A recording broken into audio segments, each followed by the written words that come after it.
Sports Hub. Station. Fall 35-31. After being up big in this game, we all thought it was going to be a sort of a party. Didn't happen. And the second half was a completely different football game. We're going to get into all of that. Mark Dondero, Joe Murray here in the Patriots Postgame show coming up on the Safety Insurance 98.5 Patriots Radio Network. Patriots football has been brought to you by Safety Insurance, Shaw's and Star Market, Oakers Technologies, Catches Law, your New England Honda dealers, Credit Union's Kids at Heart, Town Fair Tire, Clinton Savings Bank, Bud Light, McGovern Auto Group, and by Valvoline Instant Oil Change. Also brought to you by your New England Ford dealers, Eastern Propane and Oil, Comcast Business, Massachusetts.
Toucher and Hardy, mornings on the Sports Hub. This is the Shaw's and Star Market Patriots Postgame Show. Shaw's and Star Market make shopping, ordering online, and saving easier than ever. Download the Shaw's Deals and Delivery app or the Star Market Deals and Delivery app today. How many touchdowns you guys scored last year? The answer is not enough. That's it. There's one answer. Not enough. We got to score them. The Patriots are brought to you by Safety Insurance. Catches Law. Shaw's and Star Market.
Way 35-31, they fall at home to the Buffalo Bills after being up 21-0. Well, I'll say this. When you're spotted 21 points and all week long, people wonder why the Patriots weren't the favorites heading into this game.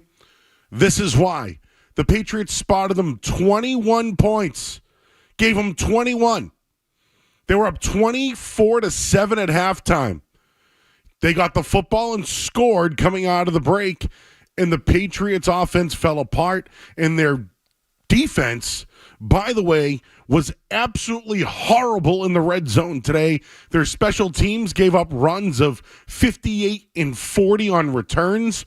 They got completely outcoached in the second half. There was a little bit of a back and forth. The momentum swung on the Henderson touchdown, but the defense once again fell apart. I know people want to think that the referees had something to do with this one. They were getting torched all day long in the red zone. They had no answers for Josh Allen in their running game. And again, I'm just going to say it one more time. The Patriots blew this game. They choked it away. They were up 3 touchdowns, and they lost at home to the reigning AFC East champions. And Drake Maye had a chance at the end of the game, a chance for an MVP-like drive to win the game, and they came up short to the Buffalo Bills, who were the better fourth quarter team. The Patriots haven't been tested in fourth quarters the last 8 weeks, and it all fell apart in front of their home crowd today, losing a all-important game to clinch potentially the AFC East and the number 1 seed. So let me just offer some perspective here first. Okay, number one, they were not going to win every game the rest of the season. We knew that. I've said that. We've talked about that. It wasn't going to happen. It's the NFL. Eventually, they're going to cool off. Eventually, somebody's going to get them. That was going to happen. Okay? The difference here is, as you outlined, the way that this game was lost. That's what makes me so concerned. That's what makes me so put off by what we saw and how it transpired. 21. First of all, you had to disrespect if you were going to play that card, Steph Diggs, and all the talk throughout the week. Whatever. They were underdogs. They were favored. I don't even remember what it was at the game time. You go up 21-0, okay? And then you go into the tank the entire second half. Unacceptable defense in the red zone. This is why a few weeks ago, Joe, when we talked about what could be their biggest downfall, I said their defense, because this is what my biggest fear was. They were unable to rise to the occasion. And then to top it off, or to compound things, you had Drake Maye in the situation I've been waiting for. I've been waiting for that exact moment. Down 35-31, ball in his hands, under 2 minutes. Can he do it?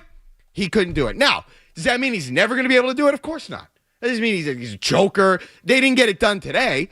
it's not a big picture indictment on them for necessarily. I'm just saying today, micro version in this vacuum that we're looking at, and we're talking about, a potential run to a big game in the playoffs and all these things. It would have been nice to see him convert in that situation. They haven't been in it. They haven't trailed in fourth quarters. I like and the Henderson run, great run, but that's not real. That was one play, an explosive. You just got lucky there. I mean, it was a great play, but that was what I wanted Maye to prove in that spot. He could rise up and get it done. He couldn't. It's okay, but he couldn't do it. So you combine those two things. It's a bad situation. Did you just say we have Mike Vrabel? Mike Vrabel. Let's go to Mike Vrabel. Mike Vrabel's at the podium here, and his press conference is brought to you by Oakers Technologies. Just what was the biggest difference that you saw in the first half versus the second Well, half? I mean, we weren't able to get any stops, and when we had an opportunity to make a play, we weren't able to make it. Penalties, and that's how this game goes. A few small plays make the difference.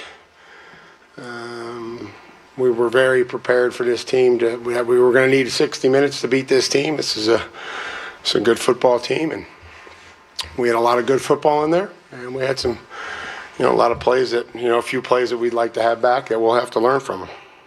And then with Robert Spillane, I was just curious. You didn't have him as an active today, but I don't think we saw him out there. I was just having him more of like an emergency situation. Yeah, we felt like after going through the warm-ups and everything that was, what was going to be best for him today.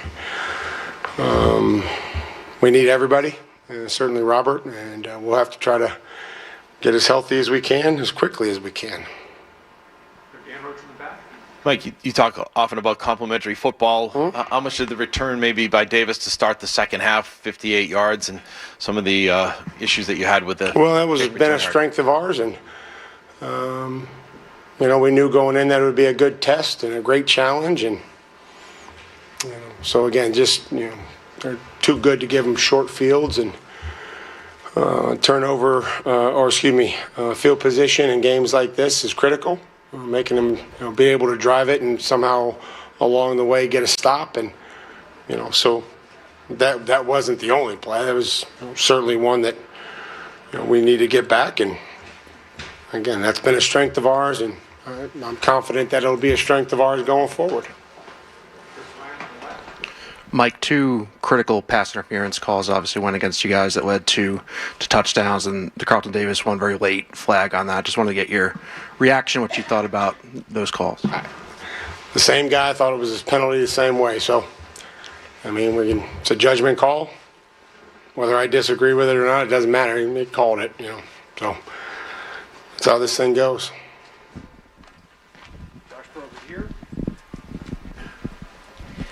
Mike, the Bills only had 14 yards of offense in the first quarter, 3 punts, and then 5 straight touchdowns. What changed, do you think, for them? They were able to get the running game going. We missed tackles. We didn't build a good enough wall. Didn't get off on third down. Weren't able to create any turnovers, and or get any stops in the red zone. It's not no secret, That called the same stuff. They called the same stuff, and we just have to be able to take advantage of those opportunities that we get to get the drive stopped, and whether that's a penalty or one play or a third down conversion, and we just got to be able to learn from it.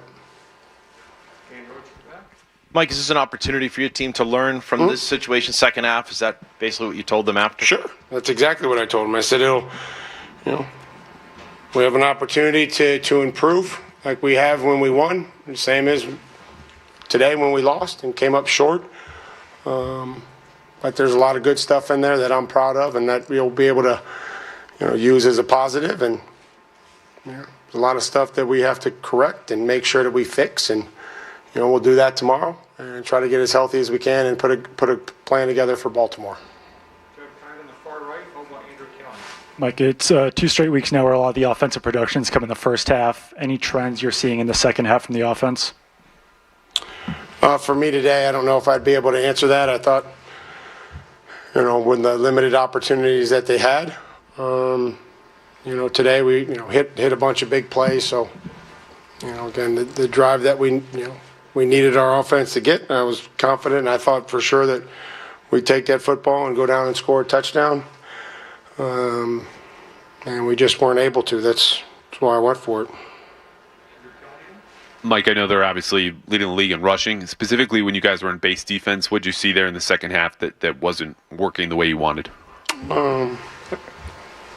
This is a big physical offensive line, and you have to be able to not give them any cracks or any holes in the wall. And if you have any, Cook finds them, and so we knew that you have to get off blocks, and you'd have to have color separation and not show them creases. And, that's really what it comes down to. Coach, what did you see from them in the second half defensively that stymied you guys a bit offensively and kept you guys? Well, we knew they were going to continue to pressure. They pressured and played zone, and it wasn't enough for us to be able to. I thought there were times where they pressured and we couldn't come clean, and or we weren't able to complete some passes, especially on third down when they pressured. And so we'll have to learn from it, and we'll have to make sure that we're converting third downs. Right here in the middle, Mike. This isn't Josh Allen's first rodeo in these kinds of games. He's dozens, a couple of dozen. What is it about him? What do you see on maybe in film why he's able to do this sort of game in and game out? I mean, it's the same thing everybody else sees. He's 6'5", 250 pounds, runs fast, hard to tackle, hard to get down on the ground. It's accurate, strong arm. Like, when I'm giving you, dissertation on a league MVP, it's like, just watch all the games and know that it's just the same as it was last week. You had a guy free, weren't able to make the play. Last week's team had a guy free, weren't able to make the play. Like, that's why they draft him, and that's why they pay him $60 million. Like, I don't know what to tell you. Just exactly what we knew it was going to be, that we were going to need to get a stop or, be able to tackle him if we pressured and we came free. And, so hopefully we get another opportunity to do that. But, that won't, be for, I don't know. But whenever we do, we'll have to be ready for the quarterback that we have this week. Final question, Sophie. Well, the locker room is open. You had some explosive runs from Travion Henderson today. I'm just curious what you saw from him and what allowed him to be so effective on the field today. Well, I thought we had a good plan. I thought our coaches had a good plan and did a great job. I'll see you tomorrow, Nicole. And we'll go from there. Thanks, Soph. All right, so that was Mike Vrabel. Mike Vrabel's press conference is powered by Oakers Technologies. The Hauser family would like to give thanks to their team and customers. Get your school or business future ready for 2026 by visiting Okers.com. Happy holidays from Okers, proud partner of your New England Patriots. I do not believe that Mike Vrabel was asked about the red zone defense. Did I miss it? I've been looking up stats and other things I was going to use. Did I miss that, Joe? I mean, I don't think I heard anybody asked about it. Is the problem. This has been a problem all season long. Now, I understand that this is just one loss and things, they were going to, like I said, they were going to lose a game. But the way they lost, Joe, 21-0, bad schedule. You go up. The second Josh Allen heats up a little bit, you can't stop him, and then you go 0 for 5 or whatever it is in the red zone. That was disgusting, and Drake Maye in the second half lost the MVP. The MVP is off the table now. He is done with the MVP race. He is out. Yeah, I don't really care about the MVP stuff. That's fine. I'm just telling you he's out. It would have been nice to see him have a competitive final drive. I don't put it all on Maye, though. Like, Hunter Henry has a ball go right through his hands. You got to catch that, man. You got to help him out. Listen, we can talk about this all we want. You can't give up 5 straight touchdowns. Right. You can't give up 5 straight touchdowns. So you were lucky to have a 21-point lead. You were lucky to have Henderson take one to the house after giving up a touchdown and responding and taking the lead. Like that should have changed the game. Buffalo had all this momentum. Henderson scores the touchdown. I don't want to give them a break mark by saying that they were on the field for like 25 minutes of the game. Actual game clock, the defense was on the field for over 20 minutes. Yeah. So if we look at and I'll look up the second half stats overall, but the defense got absolutely torched. And we can do it now or we can do it later. The fourth down play where Marcus Jones came away with the ball, they called a completion on the field, and they called it a pass interference. I don't know what Vrabel could have done on that play. Do you review it? They call it a pass interference, and then they get the first down a little bit shorter back? We can do it. I just, my whole thing is to sit here and blame the officials. No. You can't do it when you give up 5 touchdowns in a row. No, this was not an officials game. We can talk about the calls. If you want to call 617-779-0985, you can talk about them. You can bitch about them. This was not a game about the refs. This was not a game the refs blew. The Patriots didn't lose because of the refs. They lost because the offense went into the Drake Maye must have had less than 50 yards of total offense in the second half. Okay, it was a joke in the second half offensively. The coaches got outclassed in the second half for the Patriots completely. And the defense all game in the red zone was awful. And then outside of the red zone, pretty much the rest of the way, they were bad. They played early. They played well. They made some nice stops. They got some good pressure early. The second that Josh Allen caught a little rhythm, they were helpless. And that is not what you're looking for against a good team. We used to see Brady do this all the time. Ryan Fitzpatrick could get out to a big lead, but then once Brady started to heat up, you had to try to stop him once he got going. Mahomes, the same thing. They couldn't do it with Allen. Okay? That's why I'm worried about this team, because the defense, they brought my biggest fears to the forefront today. Not good enough and not what we need. Okay? That's not going to, you're not going to win a playoff game by doing that. I don't know what happened to Drake Maye in the second half. That stunned me. Against that defense, stunned me. I got the numbers here for you. Drake Maye was 5 of 12 for 47 yards. Threw an interception, which I guess didn't matter at the time. He was sacked 3 times. I don't know about the run game. They had the big run from Henderson, but in terms I'll say this. Yeah. There's a trend of them struggling in the second half offensively. And today, I can't believe I'm saying this. McDermott outcoached Vrabel and company in the second half today. They did. But struggling in the second half, Joe, and 47 yards of total offense and looking completely inept with the game on the line, that's a different level. Okay, that's what I'm upset about. You're talking about this MVP thing all season, deservedly so. That is not close. And that's what makes me upset. 617-779-0985. We're going to hear from Drake Maye. We're going to go to your calls coming up. But first, Joey is going to give us a headlines here on the Shaws and Star Market Patriots Postgame Show. Sports Hub Headlines, presented by...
foot, takes the snap, thigh high, a four-man rush. Allen's rolling right. He's got room. He throws on the go to the end zone. It's caught by Knox. Touchdown, Buffalo.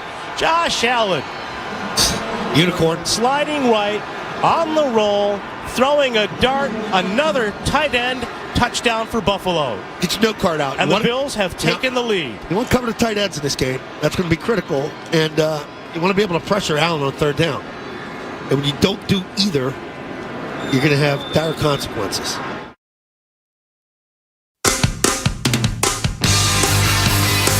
All right, back here on the Shaws and Star Market Patriots Postgame Show. The Drive of the Game is brought to you by Safety Insurance, providing comprehensive coverage for your auto, home, and business.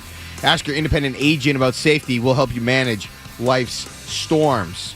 13 plays, 91 yards, and 6 minutes and 27 seconds. It was Dawson Knox, 14-yard touchdown catch, as the Bills come back and clip the Patriots 35-31, as bad as it could get for the New England Patriots in that second half. Completely, I'm not going to use the word exposed, but as bad as you could look as a football team overall in the second half. 617-779-0985. Let's go to you, and we'll start it off with Tommy, who's in Milton. Hey, Tommy. Hey, guys. I appreciate your honesty, and I thank you for clearing these people's eyes out. First of all, I don't care about the MVP, Drake Maye. I don't care. He's not an MVP anyways, okay? First of all, about the defense, okay? Why isn't Vrabel, after the third straight touchdown, calling his defensive coordinator over the sidelines with the defensive team? Hey, guys, are you on Valium? What the hell's going on? So, you know what, Dondero, you're right. When the big play coming that fourth down and Drake Maye wet his pants, you better watch out. They play a decent team. I'm not confident about the playoffs. Guys, have a good one. Thanks. It's the question on the MVP. The MVP's over. And I don't mean to be – I'm just telling you like it is. It's over. Based on the schedule and the way everybody viewed the Patriots nationally, and then they lose this game in the big spot where they had a chance at the end to make a big MVP moment, it's over. And that's okay. He doesn't need it. I don't care about the MVP either. I would have loved the MVP, but I don't really care. I'm just telling you it's over. I thought, Joe, adjustment-wise, I was shocked. They have been, Vrabel specifically, has been so good making adjustments and doing in-game work to get the team into the best possible position. I couldn't believe that they couldn't find any answers in that second half. I was shocked. I was shocked, too, because, you know, they were aggressive before the half. Like, remember, they almost ran out of, good thing people want to talk about home. There was some home cooking today for the Pats, too. The quick review on in the first quarter there was a lot of stuff there, but they got bailed out. They said there was 2 seconds left. They got the field goal. So it could have been a 21-7 game. Instead, it's 24-7. But out of the gates, they looked flat. They gave up the touchdown right away. Offensively, they looked bad. So, you know, this is something to look at. I might do this during some of the breaks here, but the previous game, they looked bad out of the gate offensively. To me, like in the second half, yeah. Like what did Buffalo do that was so different defensively that the Pats weren't shredding over? What I think they did is the Patriots went away from running the football. I think they tried to get Drake Maye going a little bit, and you know the plays weren't there, or you know there were drops or sacks, things of that degree. So as far as like, I'm going to give McDermott and them all the credit in the world. I just don't know what specifically they did. Because remember the blueprint? There's no blueprint to stop Drake Maye. Well, I don't know. That what I saw this week was the Patriots were running the ball down their throat, and they went away from it multiple times today. So, you know, I know it's about the defense and what happened there, but the offense can't allow the defense to be on the field for that long because they can't make stops. And I get it. Like, I'm not giving them a pass whatsoever. When you're out there like that, Mark, and they're driving on you, and the offense can't do anything, it wears on the defense. I was I mean, obviously, offensively in the second half was inexcusable, but make no mistake, this is the defense's problem first and foremost. This loss, first and foremost, to me, is on the defense. I don't care that it's Josh Allen. I don't care about any of that. You cannot, if you're trying to get to the places that you talk about going and making a run in the playoffs, you cannot be a sieve in the you can't allow the team, the minute they get into within the 20-yard line, to be a touchdown. I mean, an 80-yard field is really hard to defend in the NFL. You have to be better in the red zone, and they weren't. Okay, that's the top story to me. Then the other stuff. And that other stuff, it was a big deal, but not as big a deal as the defense because we've seen that all year. Okay? Drake Maye's been good all year. He's been in the MVP discussion. the defense in the red zone has been a problem all year, and Jake is in the car. Hey, Jake. Hey, so I'm coming back from the game. Worst second half I've ever seen in my entire life under the Vrabel era. Drake Maye looked like absolute garbage. Like, honestly, Ryan Fitzpatrick would have looked better. But anyway, first half was absolutely amazing. This is what the Patriots should be. But then the second half happens, and we just fall flat. Josh Allen, Sean McDermott played an absolute masterclass in adjusting. And it's very scary to see this because going into the last few weeks of the season, this is going to be very, very concerning for Patriots playoff run if we ever decide to get one in the wild card. I'm not concerned big picture-wise. Like, again, they were going to lose. They weren't going to run the table and dominate all the way into January, early February. Wasn't happening. But the teams, I honestly didn't think this team was capable of blowing a 21-point lead. Yeah. I thought they were better than that. I don't think a team that's a real contender blows 21-point leads. I know we've seen it. We saw it in the Super Bowl. But I thought that this team was better than that. If you really want to look at this game on how the Patriots could have won it or not, all the Patriots defense had to do today was make one stop. Yeah. Right? Because they were up 21. They scored 31 points. The offense scored 31 points today. Allen had the game. He was negative passing yards in the first quarter. Like, they needed one stop, and they couldn't get it. And everyone's going to blame the officials. But instead, like, I look at what I saw today. And what I saw today was a team that was hoping or trying out there for Buffalo to lose, and they wouldn't. There was a lot of that second half, Mark. When we really look back at it, they got completely outcoached and outplayed. Completely both sides. All three phases dominated. Yeah. Dominated. And people crap all over McDermott. Like, Mike Vrabel lost the game with a 21-point lead today with Drake Maye. I hate the loss so much for them, Joe, because it adds fuel to the fight. It gives more credence to the schedule people, that their schedule was part of why they were doing so well, whatever. I think it sets back what they've built at home this year, which was a big thing for me, reestablishing a presence at home. I think this gets set back now because of what they did today. You blow a 21-point lead at home. Okay, you're the 1 seed, and whatever they are in the AFC, 21 at home. That's Mac Jones-ish. That shouldn't be Drake Maye. Okay, I hate that. It is him that dead in my mouth is taste. And I didn't spit. Dude, they had three. They had 3 times though. One time they got the ball to make it a big. Henderson had the touchdown. They got the ball again. They get to punt it away. The Buffalo scores. They have another chance. They had 3 chances to blow it away, open the game up or win it, and they blew it. And I know, again, I blame the defense for this, but just today they had multiple chances to win this game, and they still blew it. Let's get another one. Tucker, New Hampshire. Hey, Tucker. What's up, guys? On the way back from the game right now. Joe, totally agree with what you just said. But 2 things. One, the holding, the pass, that ridiculous catch to Booty in the first quarter that was holding the entire way down the field. Isn't that supposed to set precedence as to like what a defensive holding call is supposed to be? And how did they call all of those tic-tac ones at the end? Second thing, Trevion Henderson was electric today. I might be an idiot, and like there must be a reason why they don't do it and why Josh McDaniels isn't bringing back his old offense. But like, why isn't he running some screens to that guy, gosh. or at least in the 2-minute drill at the end of the game? Why is Ramondre Stevenson out there? Like seriously, that guy was Stevenson ripping wide. up the field. They threw it to Ramondre Stevenson out wide, and I think he got a first down. But you're right, like they just a little. Ugh. The screen game's non-existent. I've been yelling about the screen game they don't have one, and I don't know why. I don't understand it. They don't have one. So, look, again, they're going to find opportunities to bounce back. I'm just worried for this season that they maybe aren't as far along as I hoped, because the defense. I will use the word exposed with the defense. I think the defense got exposed today. That red zone that was front and center, that they could not make one stop once again when you got inside the 20-yard line. And I can't believe I saw what I saw from Drake Maye in that second half. 47 total yards, Joe. 47.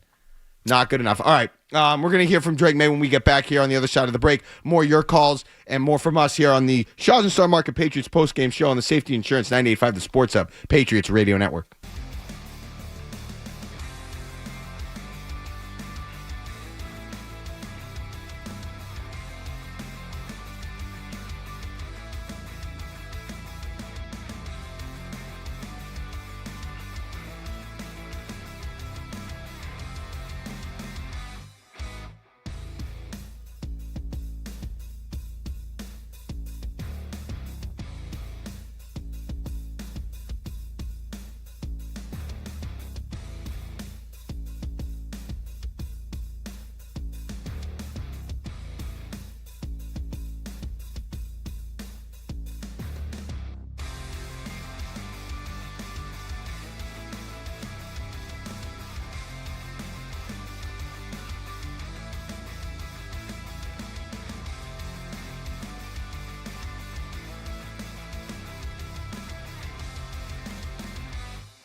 of New England. A whistling fastball from Maye and snagged by Matt Collins in those red gloves with Tre'Davious White hanging all over him. The throw's high. It's there. This doesn't happen. This guy does it every week. He elevates to get a ball like that. Every week, that's 18 yards. We did this on the show this week. Who's the guy that surprised you the most this year? It's this guy. That's my pick. It's him and Bradbury. Jingle bell, jingle bell rock. Jingle bells swing and Happy holidays. Back here on the Shaw's and Star Market Patriots Postgame show. New England converted 19 first downs today, and with every first down, Credit Union's Kids at Heart funds promising studies into new treatments for pediatric brain diseases. Learn more at cukidsatheart.org. That was the Matt Collins catch for 18 yards. Not good enough. We're going to go back to the calls here real quick. Greg Bedard will join us at 5:35.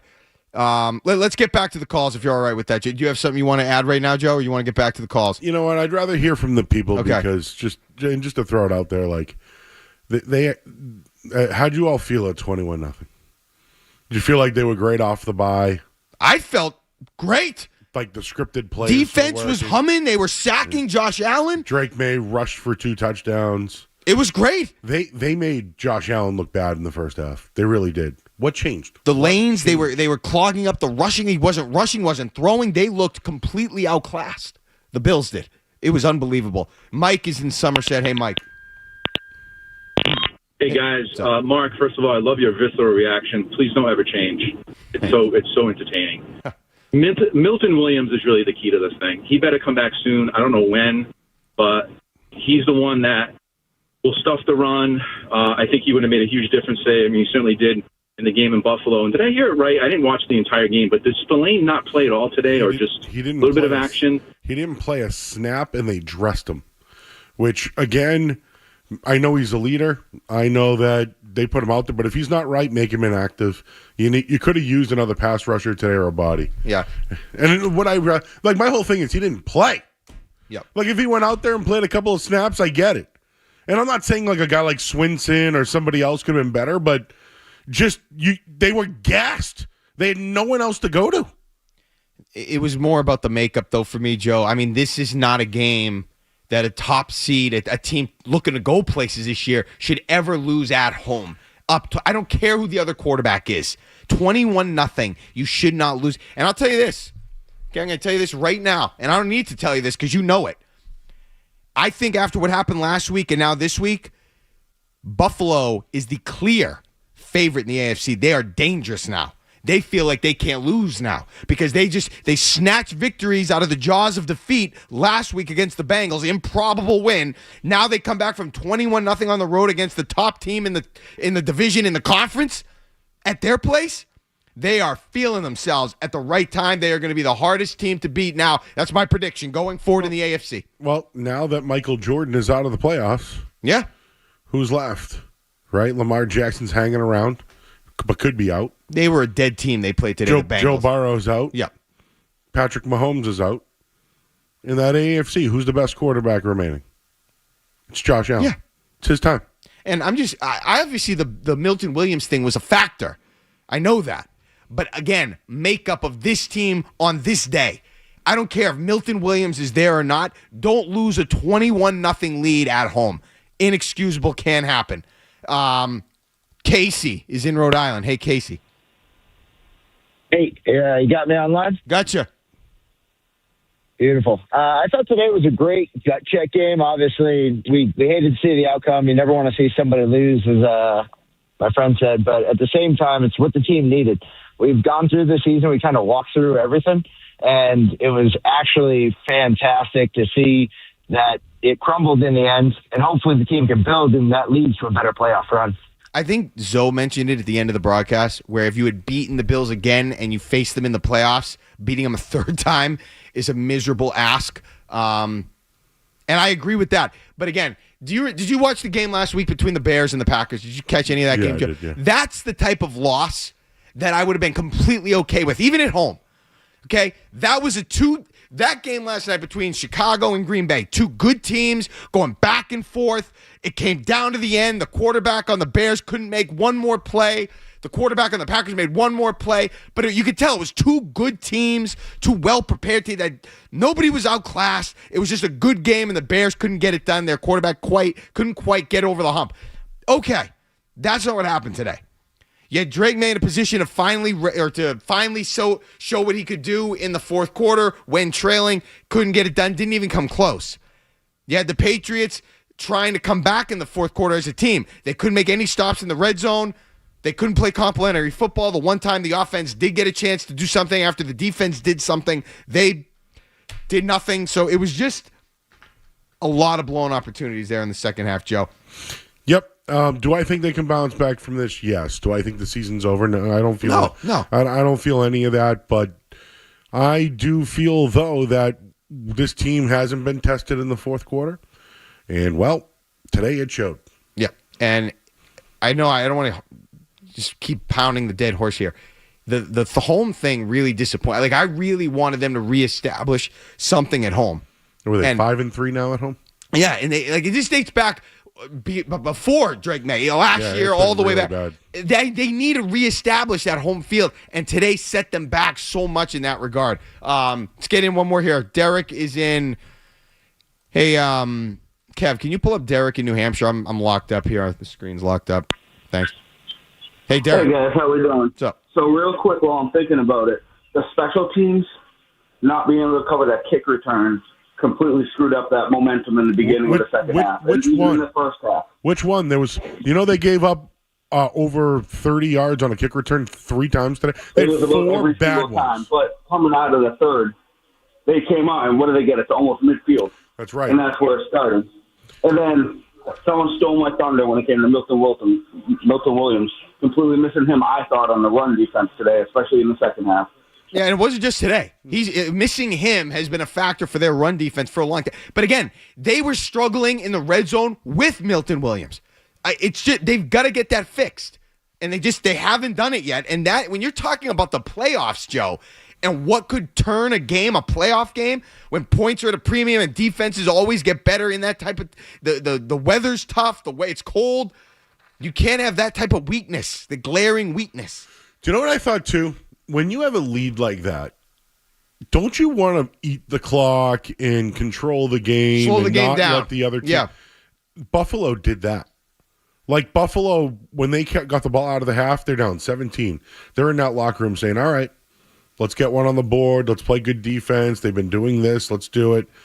Then they make a stop. They get the ball back. So they score, get a stop, get the ball back and score. And I think the Pats then scored again. But for the most part, I don't think Buffalo went into halftime being like, we're out of this thing. And I'm going to tell you right now, I think Josh McDaniels went completely away from the run game in the second half. I think he went away from it. I think he panicked. They had multiple 3-and-outs, and it left the defense hanging out to dry. No, yeah, they just they stubbed their toe. They had the 3-and-out. Then they knew they weren't in a rhythm. Then they couldn't get into a rhythm. Before they knew it was 3-and-out again. And then the defense couldn't get stopped. It all just snowballed on. I thought they would be better than that, beyond that. 617-779-0985. We're going to have Greg Bedard here joining us at 5:35. We'll be back with more of your phone calls. Joey's got a headlines for us, but first, let's pause 10 seconds for station identification on the Safety Insurance 98.5, the Sports Hub Patriots Radio Network. From the Town Fair Tire Studios, this is Boston's home for sports. WBZ-FM at HD Boston 98.5, the Sports Hub. Sports Hub headlines, presented by Celsius Energy Drinks. Patriots lose today 35-31 to Buffalo.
Maye, tough second half. Let's hear what he had to say about it. His press conference is brought to you by your Chevrolet dealers.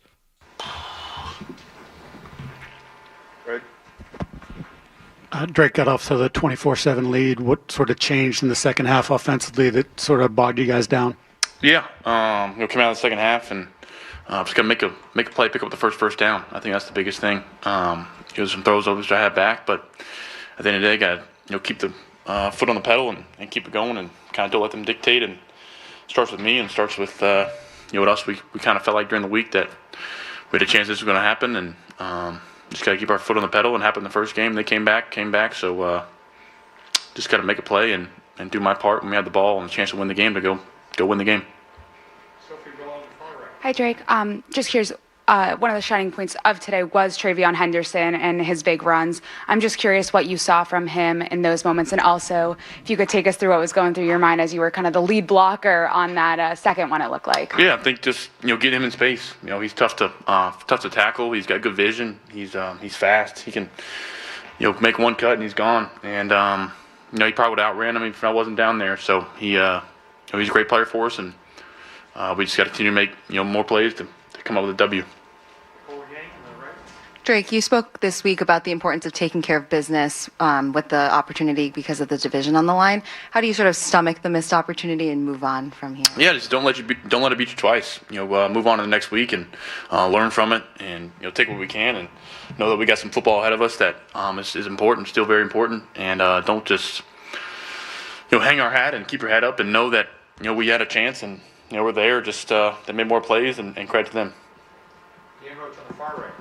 Drake, how motivating is a game like today for you and the team going forward? Yeah, it's definitely it was a long stretch where we were feeling good about ourselves, and it was a chance for us to respond from something, respond from being late in the season and playing meaningful football, and responding from a losing to a good team. So we gotta get back and start some practice, and looking forward to getting another chance next Sunday.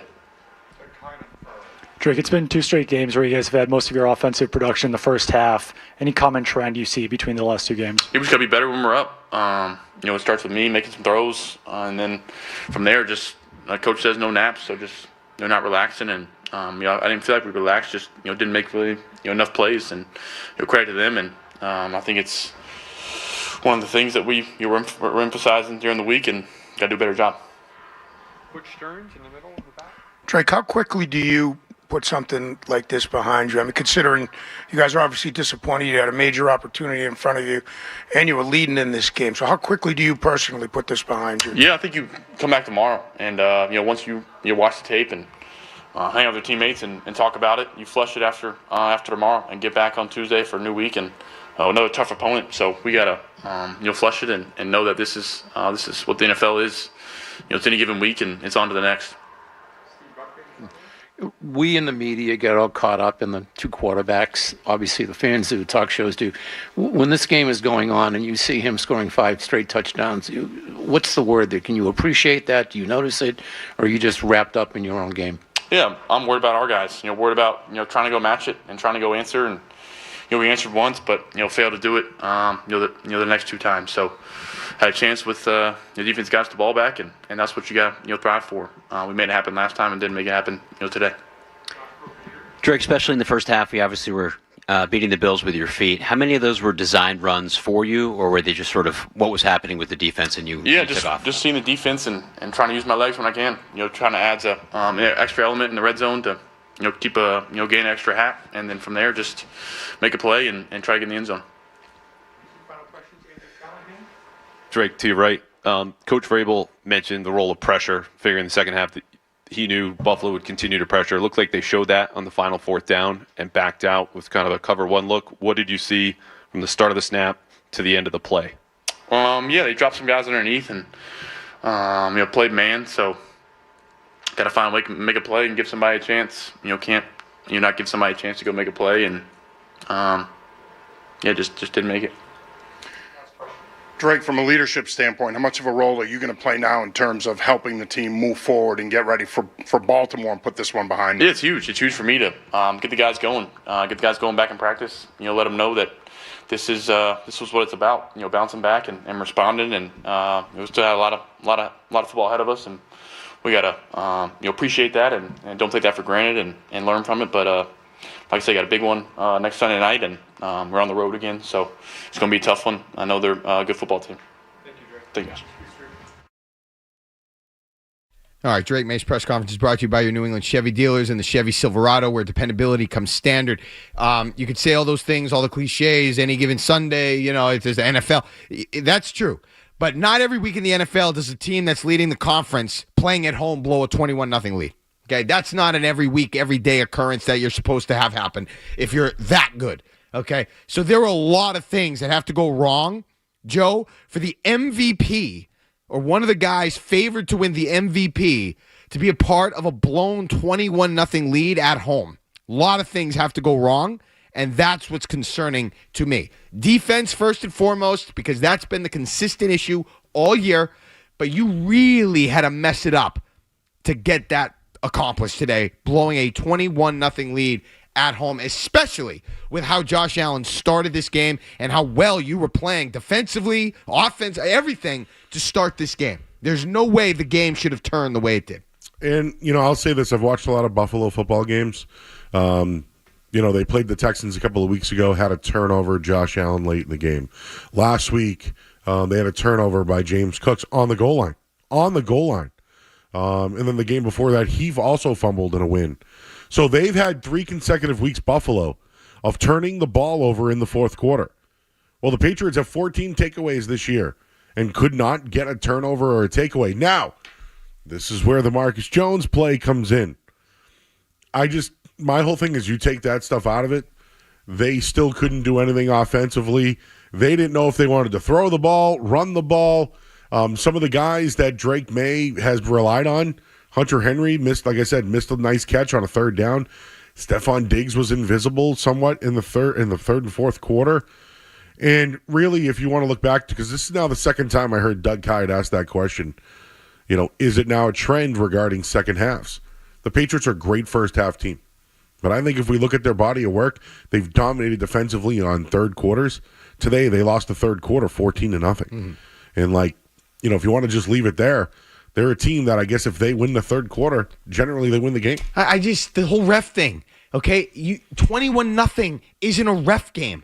Okay, you don't lose a game because of a call when it's you had a 21-0 lead. You want to talk about a game that's been going back and forth all day long, and then at the end, one call, ticky-tack call, turns the tide? Fine. That's more applicable. This was not that. I thought on that play, it should have been an interception.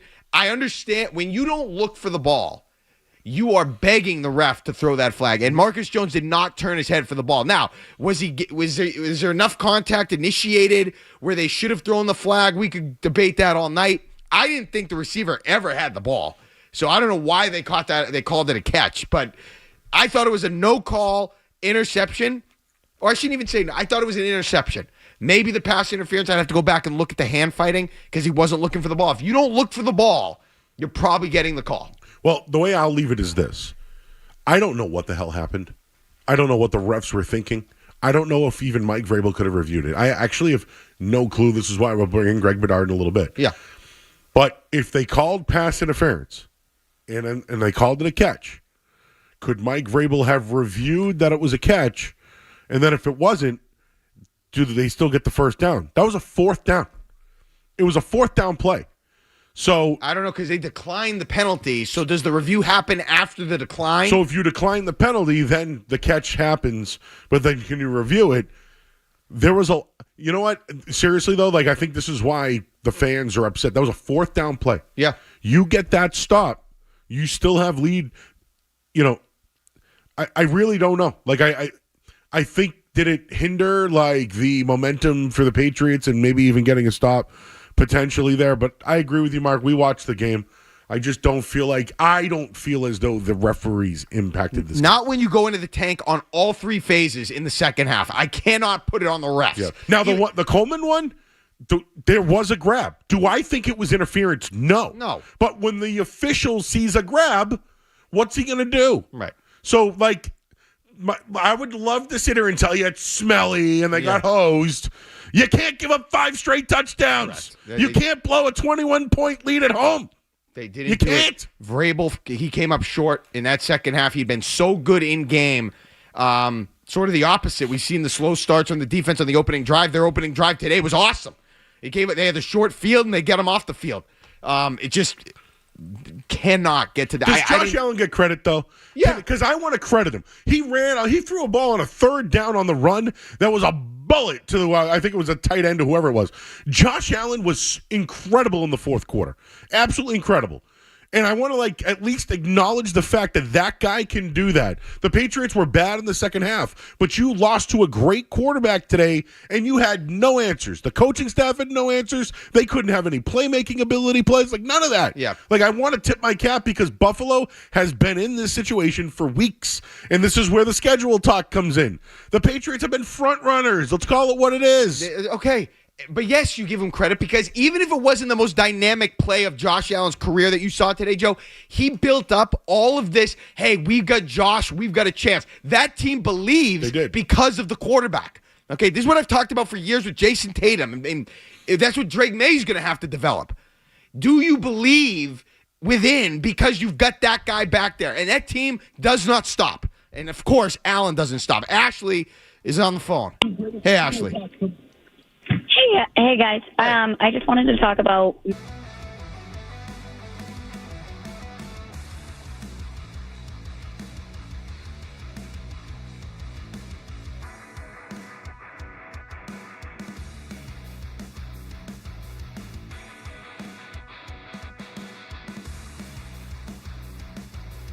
$21-0. You couldn't get a stop, and they've struggled all year in the red zone. All year. It's not a one-day thing, one-off.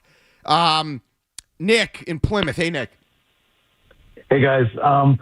I just want to question Josh McDaniels because they lost their second cornerback. They were missing their middle linebacker.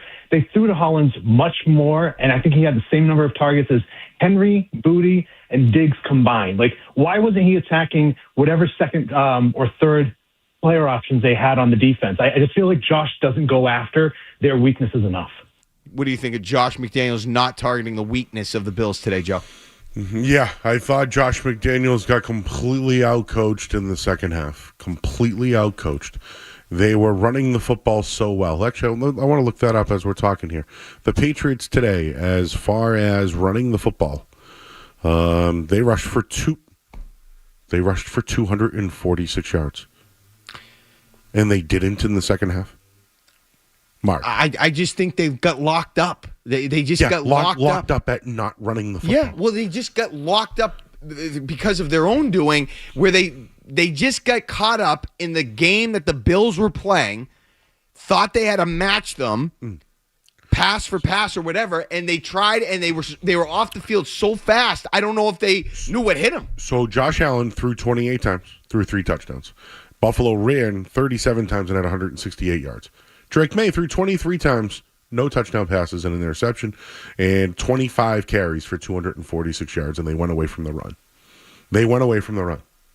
They needed to control the game, take control of the game, and they kept giving the ball back to the Bills. I think they got caught up in the game and in the Bills' momentum, and they got away from what they were doing. The opposite I agree with you. of what Buffalo did.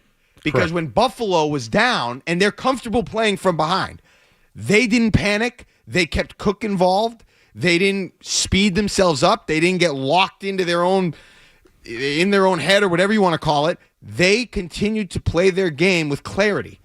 I feel like the Patriots, I don't know.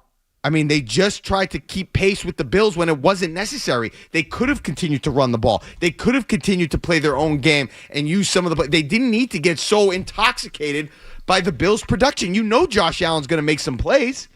Maybe it was the defense and their inability to make a stop that rattled them. I don't know. 617-779-0985. More from the show on the Shaw's and Star Market Patriots postgame on the Safety Insurance 98.5, the Sports of Patriots Radio Network.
Catches Diggs, runs it left side, outside the 50 to the 45, and he's tackled along the far side. There's your conversion. The stick mover is the ex-Bill, Stephon Diggs, at the 43-yard line. Money time, money player. Need more of that. Keep giving it to him. He needs to get the big play. They look up to him so much. And he's become such a leader for them now. It's a great route. Nice, easy catch for him. Puts it right in the bucket. It's gonna be a merry, merry, merry freaking Christmas. Merry Christmas, happy holidays. Back here on the Shaws and Star Market Patriots postgame show. Mark Dondero, Joe Murray with 14 completions by the Patriots today. Catches Law donates another $1,400, which brings the catches for college season total to $29,100. The Catches Care Scholarship ensures financial hurdles will not prevent students from pursuing their dreams. Money players, Zoe just said there. That's what I'm talking about, Joe. I felt like they were, and obviously Travion Henderson can be a home run hitter. We saw it today. He's not a money player for them yet. Diggs, Henry, and Henry had a big drop. Booty, I would say, is more of a money player, and I don't think they gave enough opportunity to those guys when they were sputtering in the second half. Diggs, especially. That's the guy I want to lean. Good things happen with Diggs. Where was Demario Douglas today? Nothing other than, I think, that little little feathery block that Drake Maye, which I had no problem with, actually. That was the only time. Did he touch the ball at all? No, there were 14 receptions on the day. Mac Hollins had 4. Stevenson and Diggs had 3. Henderson had 2. The longest play of the day was that booty catch for 30 yards that wasn't a catch but never was reviewed. I'll never understand. I mean, all year I haven't understood why you would not try to get Douglas a little bit more involved, why there are no screen game options for you to turn to. I don't get it. And it cost them everything. Would you like a stat? The Joe Murray research team? Yes. Helping me out today. Thank you. In Drake Maye's career, he's 1-12 when trailing in the fourth quarter, including 1-7 when trailing by 7 points or less. His only win this year against the Dolphins. The Patriots scored 10 points in the fourth quarter on a 90-yard kick return and a 53-yard field goal. And let's not forget, A-Chain stepped out of bounds in that game. Look, I'm not going to classify him as Aaron Rodgers, the bad Aaron Rodgers, the guy that can never make a comeback. But like I said, he hasn't been in the situation a lot. The stats and the throws and the pretty balls are nice, but I'd like to see a winning moment or two before we give him an MVP or put him in the Hall of Fame. That's all. That's what Tom Brady was able to do. He wasn't able to do the other things, and people get so mad. You can't bring up that name. I'm just saying he found ways to win those close games. Late, whatever. Didn't have the pretty dimes his first few years like Drake Maye has, and I love the dimes. But this was a nice opportunity for him today, Joe, that he completely squandered. So that's just disappointing. That's all it is. It's disappointing. But just when I give you those numbers, though, those are facts. Yeah. Like, I know they won 10 in a row here, but did they win 10 in a row because they just got out to big leads and everybody else tapped out? And that's okay. You can do that. I'm good with that.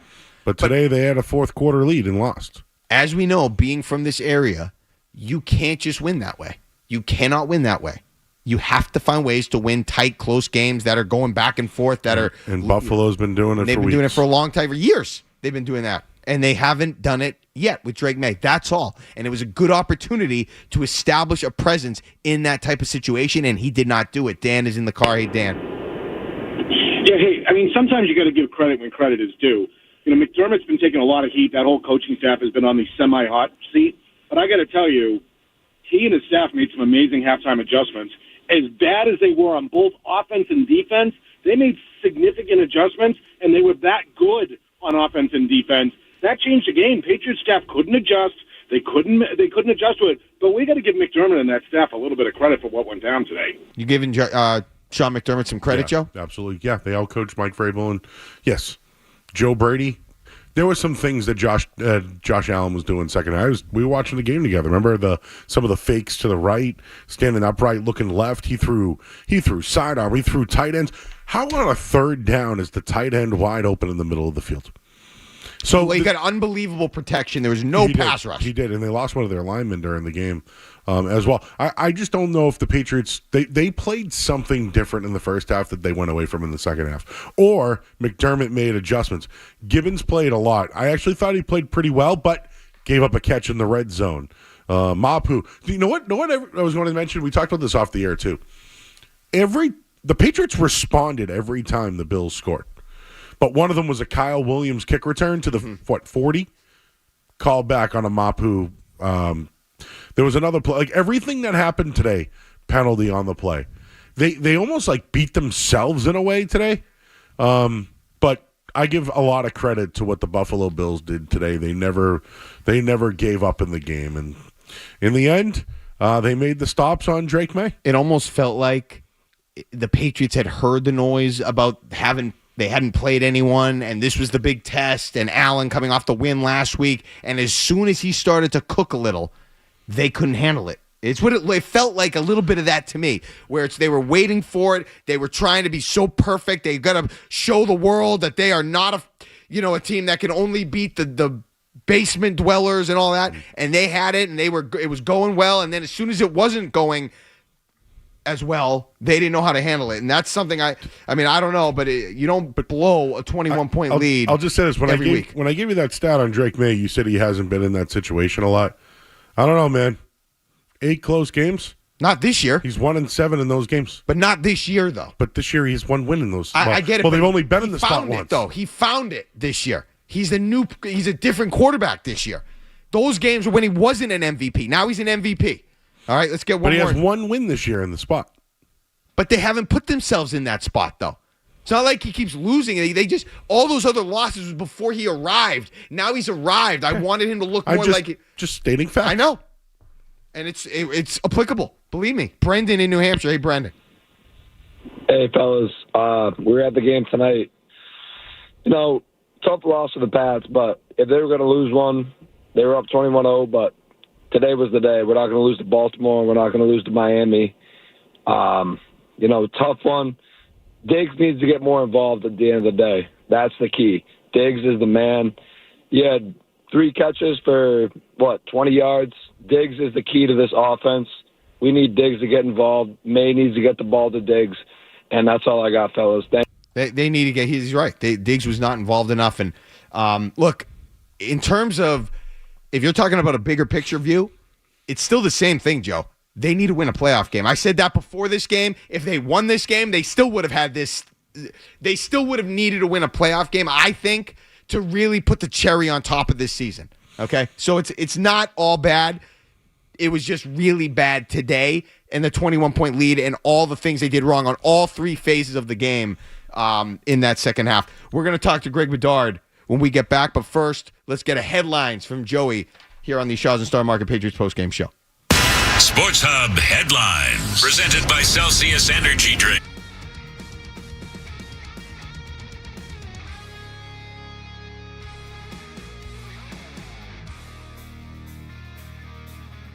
Five straight touchdowns. Patriots could not get a stop in this one. They did get, though, a 65-yard rushing touchdown from Travion Henderson. He had 2 in the game, but they totaled 35 yards in the second half. Their win streak ends at 10.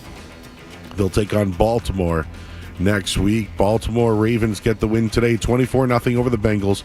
Bears win 31-3 over the Browns. Chiefs eliminated. They lose to the Chargers 16-3 today. Commanders get a 29-21 win over the Giants. Eagles shut out the Raiders 31-0.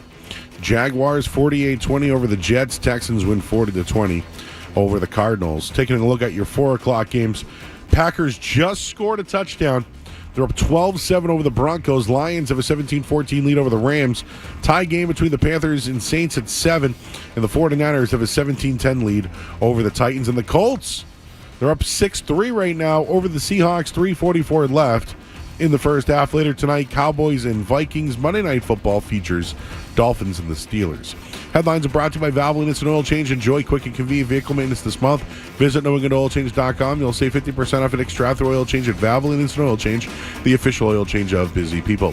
I'm Joe Murray. We'll talk to Greg Bedard next on the Safety Insurance 98.5 The Sports of Patriots Radio Network. We've all seen them. Drivers who are looking at their phones. Is there anything more crazy? It's like they're asking to be in an accident. And why are they even on their phones? To find better car insurance? That's easy. Just pull over and talk with an independent agent about safety insurance. They'll make sure you benefit from great coverage and great value. Ask an independent agent about safety insurance. We'll help you manage life's storms. Autodesk is proud to be the presenting sponsor of today's AFC East.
Henderson finds a big hole right side, runs with a stiff arm past the 20, and he's got a first down with the dive outside the numbers at the 23-yard line. Good work by the Patriots. And Ramondre Stevenson out front of Travion Henderson there. It's a really physical run by Henderson. And they try to tackle him high. They get him up around the head first. And he takes it on right there. He picks up an extra 4 yards off it. Good run to contact. You better watch out. You better not cry. You better not pout. I'm telling you why. All right, back here on the Shaws and Star Market Patriots postgame show. Mark Dondero, Joe Murray. Unclogging the Gaps, brought to you by Eastern Mass's leader in drain cleaning and pipe lining, Drains by James. Slow drain? Clogged drain? You need to contact Drains by James today at drainsbyjames.com. They give a poop about your pipes. And with that, we bring in Greg Bedard of the Boston Sports Journal after a Patriots loss. First time we said that in a long time to the Buffalo Bills. 35-31. Greg, good afternoon. How are you? Good evening, gentlemen. Good evening. So the first question, similar to what I usually go to, what was the biggest, I guess I'll say this, what was the most concerning part of this loss from your perspective, Greg? This time, Mark, as opposed to other times, it's a really good question because I immediately wanted to go to the defense and 5 straight touchdown passes, and that's probably what it was. But Drake Maye and the offense's performance in the second half, has to be alarming. I mean, 1 for 4 for 5 yards in the fourth quarter. I think they were. I was just looking through these stats that I have. I think they were 1 of 5 on third down in the second half. So that's definitely concerning. What are the possible reasons for that? But to me, it has to be the defense giving up 5 straight touchdown passes. That shouldn't happen. And you shouldn't lose many games when you score 31 points in the National Football League. Yeah, I agree with you, Greg, there. I think the red zone defense was also really bad today. Could you just give your opinion on Robert Spillane being active but did not play in today's game? Certainly nothing illegal about it, but it's definitely unusual. The Patriots were definitely playing some gamesmanship with the Bills, or at least hiding it from the Bills, because it's not normal that a player he was questionable for the game, so there's nothing wrong with him not playing. But I'd have to really sit and think about it. But, I've covered the NFL for over 20 years. I don't know that I've seen a player questionable for a game and to be active for the game and in uniform on the sideline. I mean, Benford was in the same sort of situation for the Bills on the other side. He had like Spillane, he got injured in practice during the week, couldn't really take part. He was questionable for the game. He was inactive for the game. But the Patriots did not make Spillane inactive. I don't know the reason for that, but definitely highly unusual. And clearly no Milton Williams and Spillane today, 2 of their biggest free agent acquisitions. But the run defense gave up 115 yards in the second half and 2 touchdowns, while the offense got just 100 total yards and scored 7 on the long. Henderson, just a tale of 2 halves in this one. Yeah, absolutely. And, I hate sort of, to give the reasoning on a lot of stuff and, where I have to watch the film to figure it out. But this is definitely one of those because, it happens so fast and you're just like, what the hell just happened in that game? Especially, with the offense. I was trying to, I want to say, and it looks like some of the stats that I'm looking through, some of the advanced stats that I have, that I think the Bills went to a lot more man coverage in the second half. And that felt like it that way to me during the game. We'll have to see if that comes out that way in the end. But, whatever they did, it definitely changed the picture for Drake Maye because he looked confused, hesitant, held the ball. He also didn't have any scrambles in the second half, which is a little bit unusual. Could have used those a few times. I'm sure the Bills had a really good plan against it. probably better than the Patriots playing against Josh Allen. So definitely confusing and going to take a lot of work to make sense of what just happened. And just so I can clarify, Greg, because what you just said sort of goes along with my next question. I couldn't really identify, despite the fact that the Patriots are up 21-0 and then 24-7 at half, I had a hard time identifying a definitive turning point in the game. Were you able to figure that out? What turned the game? Or is that what you just said? You don't know? Well, no. I for BSJ, I do a game report, and I do have a category called Turning Point. And, Perfect.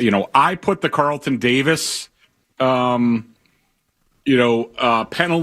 on there because that was like 3rd and long, and then, they get it. There was another one earlier that I was considering.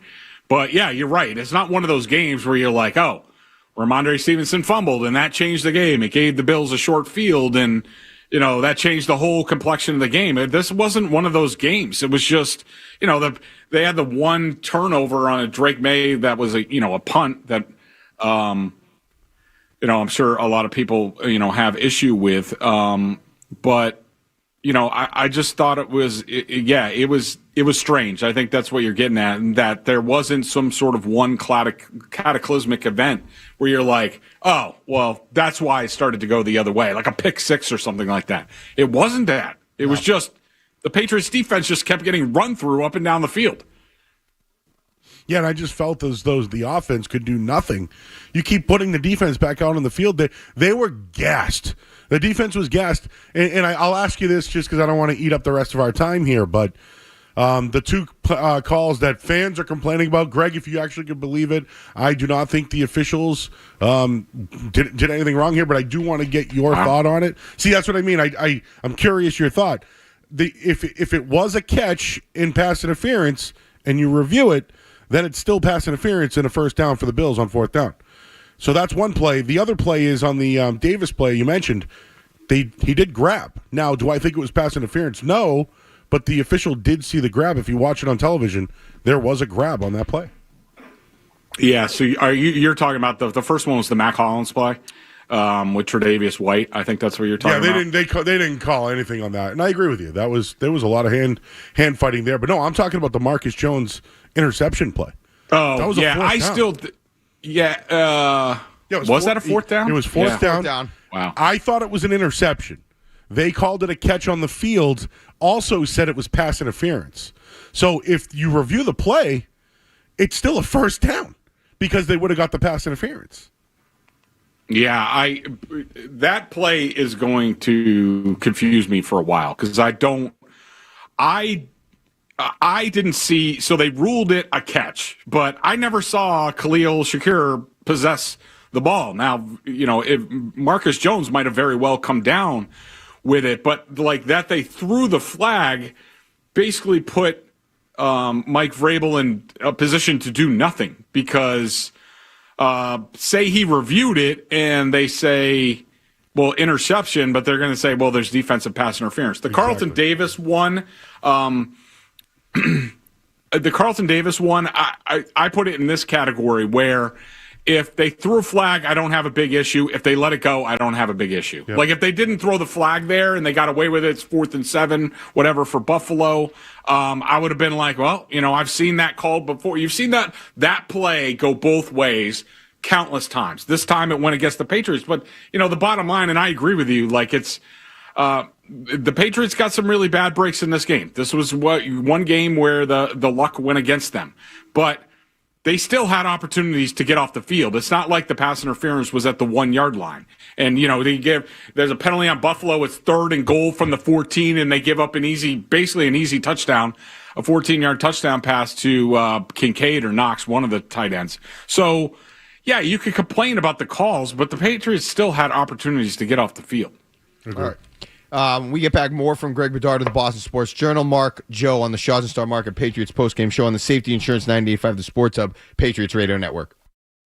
This is Matthew Slade.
has on the wristband, left wrist. He takes the middle, untouched.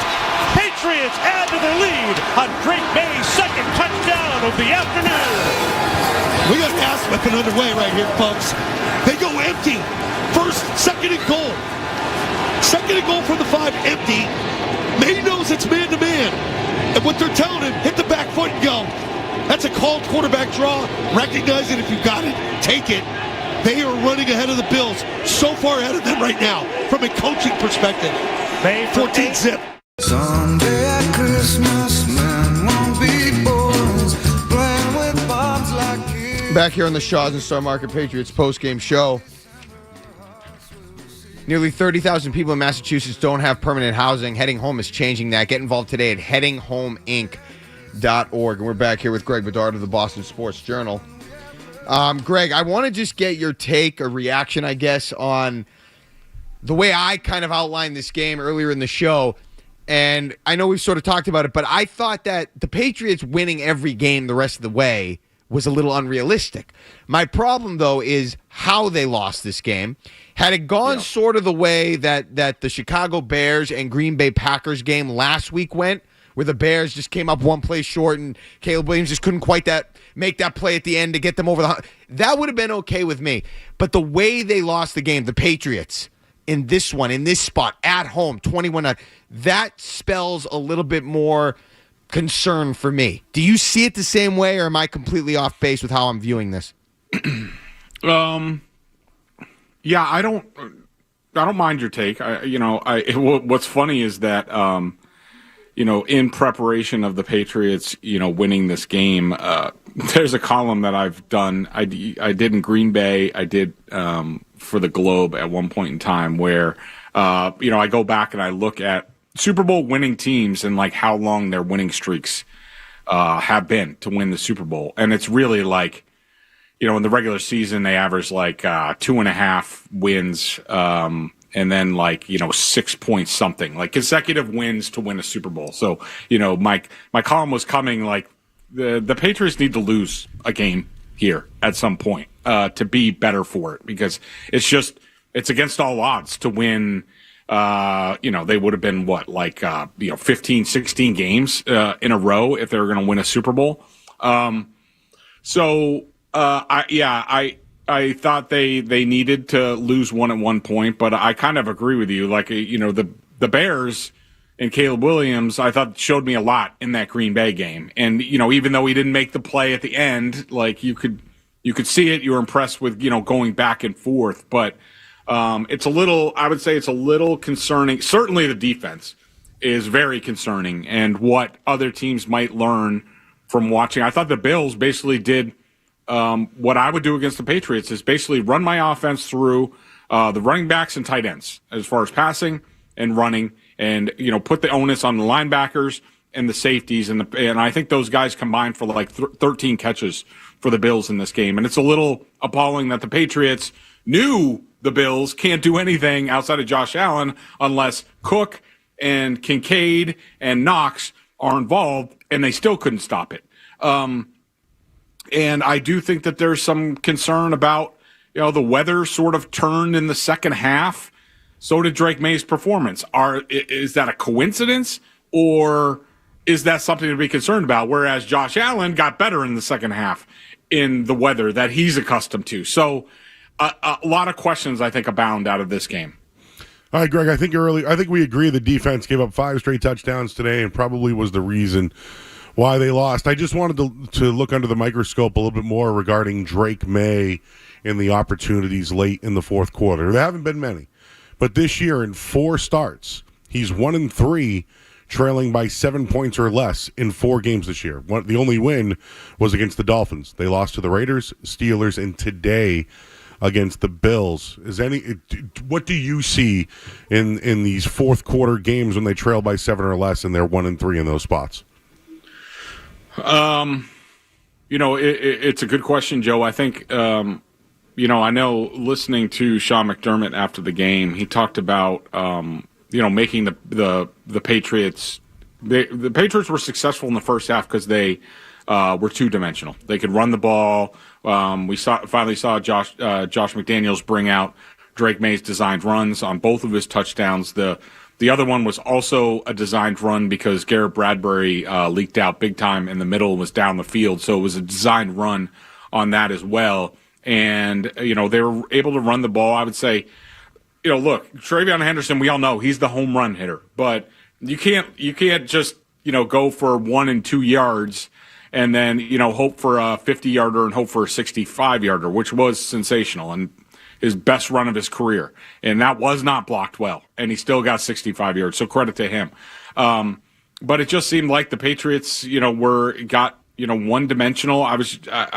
If I'm not mistaken, I think that the Patriots only had, 3 designed rushes in the second half where I think Maye attempted 12 passes. And so, the running game wasn't consistent enough. I think they need to get to that point to make them go, both ways. But the concerns about Drake Maye, look, I'm not going to discount them. I mean, I think he's going to be fine, and I think it's a small sample size. But until it's going to be one of these things, until he proves it, it's going to be brought up, and it's legit.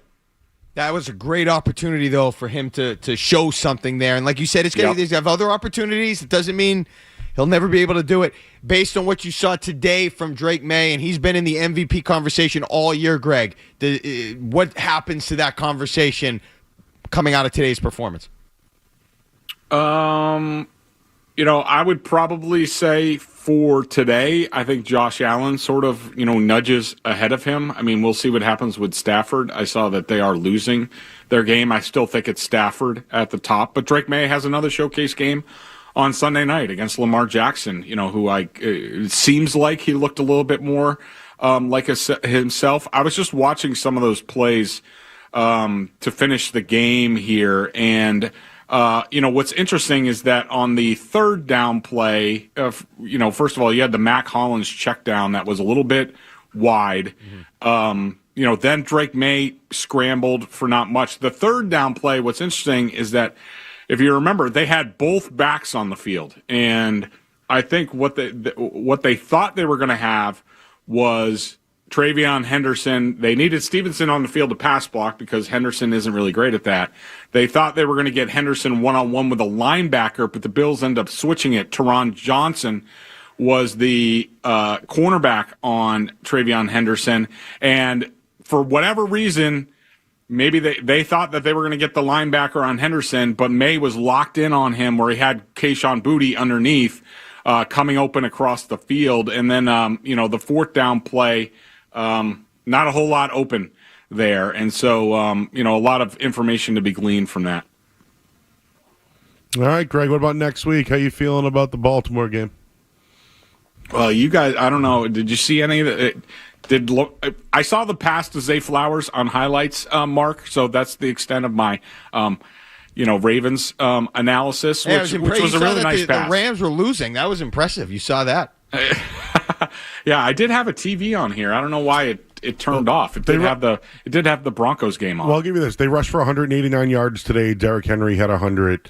Lamar Jackson only rushed for 26, but their defense has been pretty bad. They shut out the Bengals today, where I think Joe Burrow kind of tanked it with 2 interceptions. That's impressive. I mean, as bad as the Ravens looked sort of the week before, even though they had some calls go against them.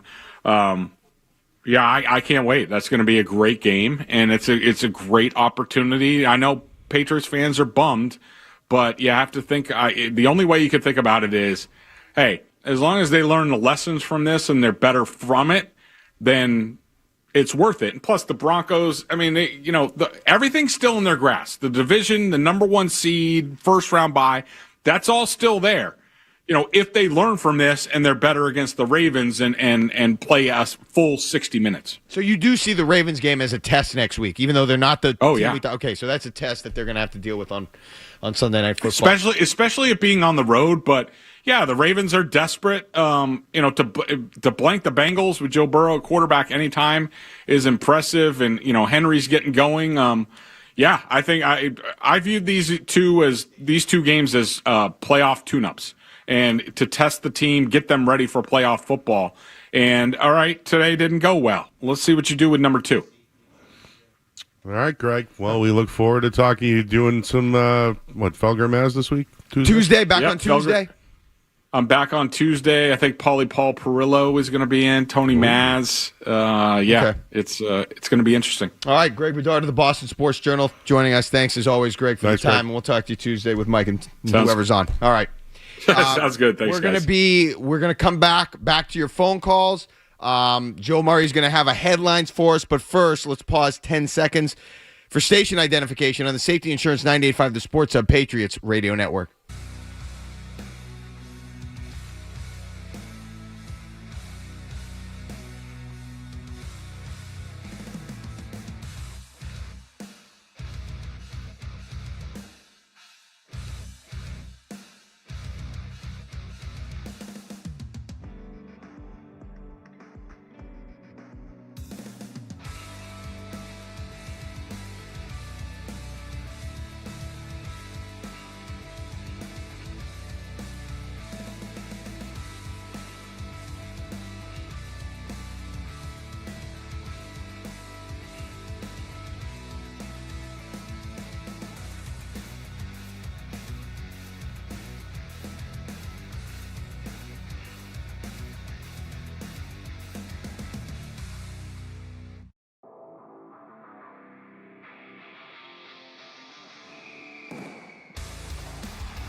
Sing some Elvis, Joe. Oh, I've done it, baby. Yeah. I feel like you could make it work for some reason. I don't know why. Oh, yeah, Mark, you and I, we could go to the Lotus in Medway if you want. We can a little karaoke Wow, up it's there been a if you while. want. It's been a while since I've been to the Midway. Today was a blue Sunday. Was it hyped to be the game of the year? Do you think it met the expectations? So not really. And we didn't talk about this specifically with Greg. I didn't think Josh Allen was that good today. He was good. He had the touchdown. But I've watched a lot of Josh Allen games. I enjoy watching Josh Allen. For years, I rooted for him over Mahomes. I didn't think today was one of those games. I didn't think he was slinging it all over, making these awesome dynamic plays. Obviously, the touchdown, the throw to Knox to, I think, give them the lead, that was a great play. He steps up. He's got room. He fires it. But overall, he didn't have any production in the first quarter. I didn't think he played well. They won. He fought. But I didn't think it was his most dynamic, excellent performance that I've ever seen. The first touchdown was garbage time because it was a 21-0 lead, but it kept them in it. Yeah. Easy throw. The Patriots got the field goal before the half, 24-7. But they got the good return. They scored the touchdown. The next one, I think it was James Cook, was either in the end zone or not. I can't remember, but it was a third down play. So, yeah, everything was either Cook. And then the last touchdown, I was impressed with that one. He found Brandon Cooks a couple of times. I actually want to look at those box scores. Who else did he actually find that beat them today? It was Cook did nothing through the air. He had two. Shakir had a couple. Yeah. But yeah, Knox had the two in the end zone. I didn't think it was a classic, Joe, because I thought the quarterback play was subpar. Or not subpar. Maye in the second half. I'd rather see dynamic quarterback play up and down the field all day long. I didn't see that today. Let's go back to the phones. Let's get back to you. Dan is in Dover. Hey, Dan. Hi, gentlemen. I think you guys are ignoring the obvious, okay? That, Buffalo's offensive line just dominated in the second half against the scrubs that we had playing on the field. And that's not going away in the future. Yeah, that's the first time they've given up a 100-yard rush, actual 100-yard rush, I believe. In the second half, especially at the end there. How about at the end there when they need to get off force the field goal, you let them run it 3 times. Yeah. First down, no problem. Yeah, and listen, the Patriots defense, it's the first time this year they gave up more than 23 points. I'm going to put this one on the defense. It's on the defense. Do I think that the Patriots were shut down in the second half offensively? Yes. And, did Drake Maye have opportunities at the end of the game to drive them downfield? My thing is I don't blame Drake Maye for not doing it. Like, if Hunter Henry catches that ball, right, that's a first down. Now you get some rhythm. Yeah. Right? You can readjust. You can look for a matchup. Getting the first down. And Drake May's so good at throwing the ball downfield that, he kind of needed that opportunity. I just don't think anyone picked him up. And, Travion Henderson, people want him on the field. He's a big time. Well, when he gave up the Milano sack, Henderson was there. He blocked him. Milano just train wrecked him and still sacked Maye. So they put Stevenson in the game, which makes them one-dimensional at that point. Josh McDaniels, I'd like to hear from him on the second half. But overall, though, the defense, they were put in the blender today and couldn't make a stop. I'm just looking real quick. How many times in the second half, Joe, did the Patriots get that first down? They got it on one Drake Maye pass to Diggs, 16 yards.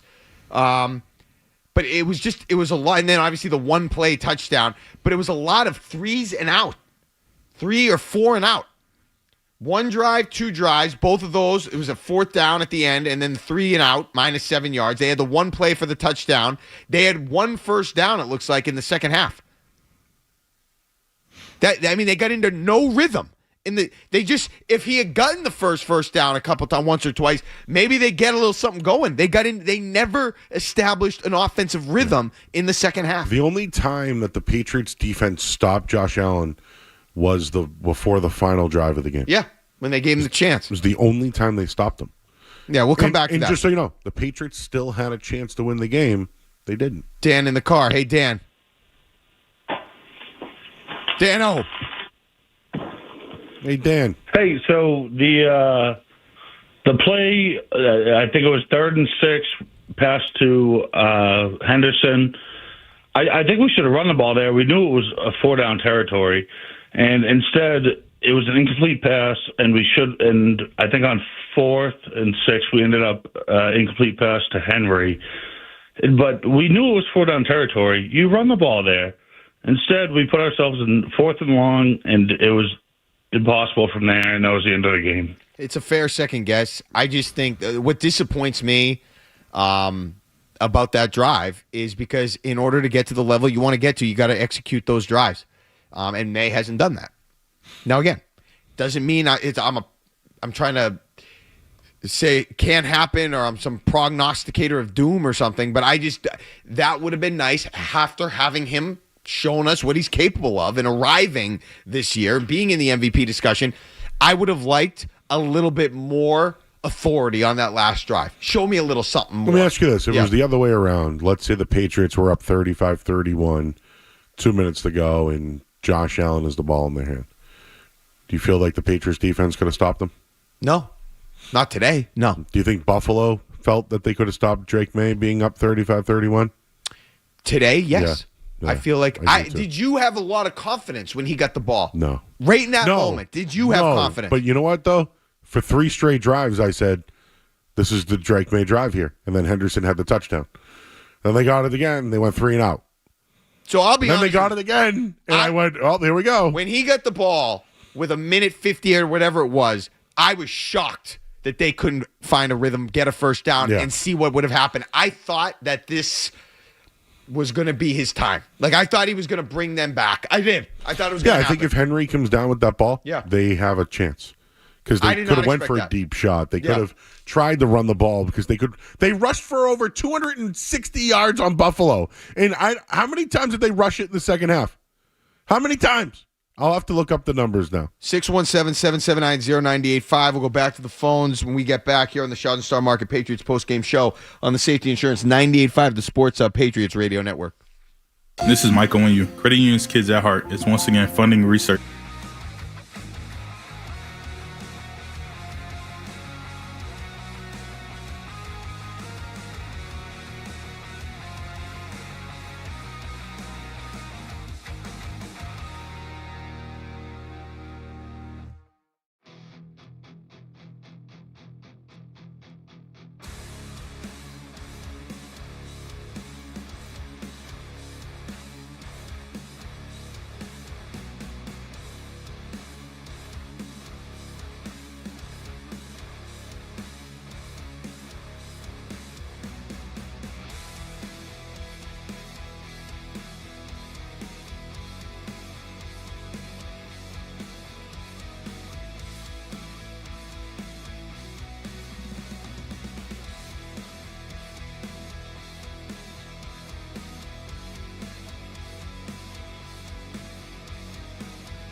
hits all in one night. Joining together for the first time, don't miss Chicago and Styx at Xfinity Center on July 26th. Woo! Get tickets now at livenation.com. Back here on the Shaws and Star Market Patriots post-game show. Mark Dondero, Joe Murray, back to your calls. Ryan is in the car. Hey, Ryan. How's it going, boys? What's up, Ryan? So, my first point, I wanted to make a Bedard, even though he's gone. I feel like the turning point was different, but I also wanted to make a point for Murray and you, Dondero. But my Bedard point was, I feel like the clear turning point was halftime. I feel like the Patriots got out-coached at halftime. It seemed clear as day to me. The Bills came into this being the leading halftime, the second half team in the league, and I feel like the Patriots knew this, and I feel like they should have known better and came out firing in the second half the way they did in the first half. Halftime. That's it. Do you have another point for us, did you say? He's gone. I guess it could be that simple, Joe. It could just be, I mean, I don't like to believe it, but the coaches of the Buffalo Bills just kind of made some adjustments, and I just don't understand how Mike Vrabel, they've been so good at that this whole year. It was almost like they got a little bit tight because the moment felt a little bigger than other ones they've been exposed to, and they didn't know how to handle it. I mean, I don't have another explanation other than, the halftime really went sideways for them. Ryan is in Hopedale. Hey, Ryan. Ryan. Hey, how's it going, guys? Hey. I just want to talk about the special teams. I feel like, we were bad in all three phases, especially in the second half, obviously. But the special teams I felt like was bad the entire game. I mean, looking at the stats now, 4 returns for an average of 41 yards with a long of 58 yards. I just felt like it's tough, and you spoke on it earlier, when our defense is bad in the red zone, but when you add in an extra effort where you are allowing 40 yards, 58 yards out, long for a return, it makes it even harder. So I just feel like special teams especially was really bad this game. Yeah, the Patriots allowed on the 4 straight touchdowns in the second half, 45, 23, 38, and 58. 4 straight touchdowns from those returns. That's not good. No. That doesn't help your defense that's been on the field for 25 minutes. And I also looked this up, Mark. So the Patriots ran the ball a total of 3 times in the second half for 70 yards. Maye went 5 of 12 for 48. So if you really look at it, they had 15 total plays in the third and fourth quarter. 3 of them were rushing, and 1 of them was the 65-yard touchdown. They gave up 4 touchdowns on 5 possessions defensively. 1 first down in the second half. I mean, you get, but it's just, it's funny. It's laughable. It is, because that's a defense that's not elite. They're playing without a couple of their key players to boot. Wait, are you serious? They had 1 first down. Who completed? I'm trying to think about it. It was the Stephon Diggs across the middle. Yeah. And he looked great on that play. He was under control. That was the only first down of the second half. Are you kidding me? Yeah, that's what I'm looking at right here. So they had 1 touchdown and 1 first down. Listen, I think the defense is the reason why they lost the game. But you mean to tell me that they scored 24 points in the first half? Yeah, 1 first down. Completely dominated them. Yeah. And in the second half, had 1 first down? 1 first down. That is on the offensive coordinator. I'm sorry. Yeah. They couldn't get into any rhythm. I'm a known offensive coordinator hater. I did not want Josh McDaniels this year. Do I think he has contributed to the success of Drake Maye? I do. But in a big game against a divisional rival that he knows, Mark, he knows that defense, who they already beat this year on national television. You get 1 first down in the whole entire second half, that's vomit. That is horrible.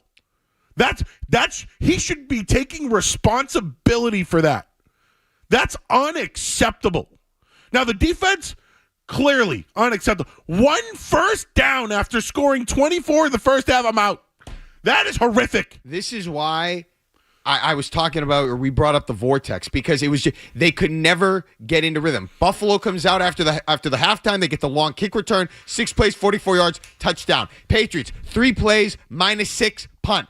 Buffalo, 11 plays, 70 yards, touchdown. And all of a sudden, you're getting your head spinning because they're doing their thing, and you can't find a rhythm. The next possession, you had the 1 first down, but then it was a penalty, it was an incomplete pass, and then that was the arm punt. Not good enough. And then but you were still okay. Because you were up, you pinned them back deep, fine. But then Buffalo comes down, 13 plays, 91 yards, touchdown. Then you had the 1 play, the response, no first down. Then it was 3 and -7, and then it was 4 downs. That was it. 1 first down. They never could get a rhythm, ever. There was no rhythm. They got the 1 play. Mark, 1 first down on 15 plays. 1 first down. 15 plays. And when the other play was a touchdown to the house. Yeah. And you lost. You can't win games like that in the NFL. Well, not when your defense. I mean, that's why it was just a collection of the perfect storm of ineptitude. And then the coaching staff didn't. Somebody needed to step up there, and nobody could. And look, the one thing I'll say about Drake Maye, again, we're not overreacting. I'm just saying, to win the game, we know this, Joe. We all know this. All the callers, all the fans, everybody. We watched it for 20 years. You need to be able to win late in tough, tight spots. You need to win those games. And that's why I was disappointed when they had a chance. It was bad on defense. They had a chance to bail them out. Couldn't come close. Mike is in the car. Hey, Mike. Hey there. How are you? How are you? So I was at the game today, and whether the NFL wants the Bills in the playoffs for sure, or the refs were really that bad, it's hard to ignore the impacts the referees had in that game. Yeah, so I can't do the game. I can't do the ref thing. Let's talk it out again. Can we do that on the other side? We'll do it on the other side. The Patriots were up 21-0, but it wasn't, to me, a ref issue. We'll get it back. I know we're going to go around the NFL. We'll do something. We'll be back. We'll have a comment on that. Mark, Joe, we're going to get headlines from Joe real quick on the Shaw's and Star Market Patriots postgame show.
play. The Hayes in the barn.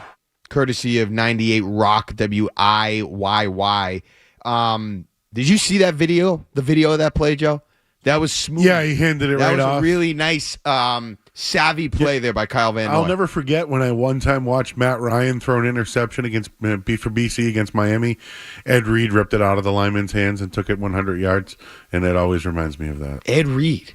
It wasn't Matt Ryan. Matt Ryan was way after Ed Reed. Wasn't it? Well, there was an interception. Yeah. No, you're talking about the game is Brian St. Pierre at BC. Should have won that game. Sorry, I didn't mean that. Should have won that game. Okay, guys, I know he's at St. John's Prep now. He's reeling. St. Pierre after that game the other night. Sorry. Texans are not reeling. They've had a good run of football, and they continue that today against the Cardinals. CJ, four-man rush. He throws over the middle. Hits Nico. Left side 40. Breaks a tackle. 30, 20, 15, 10, 5. Rock and roll. Touchdown. Houston.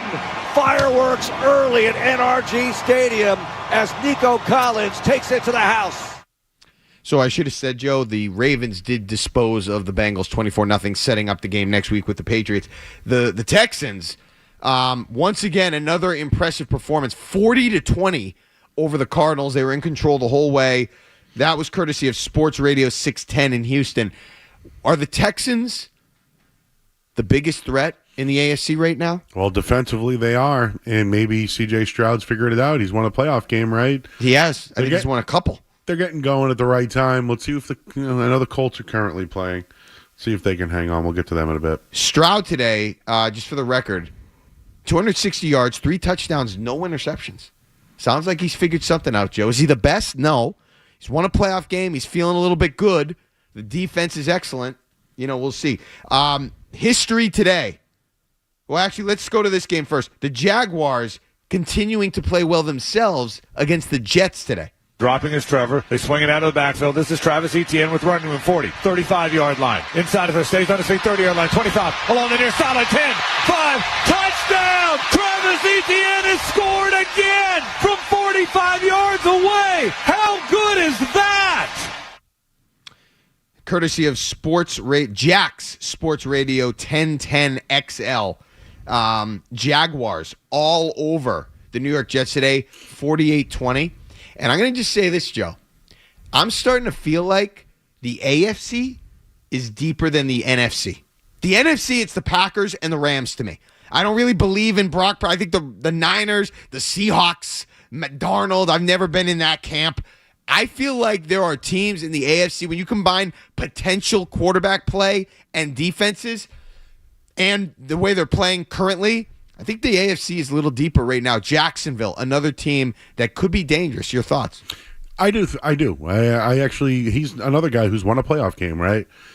Yes, it was that huge comeback. Wasn't that comeback against the Chargers? Yeah, Josh Dobbs actually was the quarterback. It was Titans.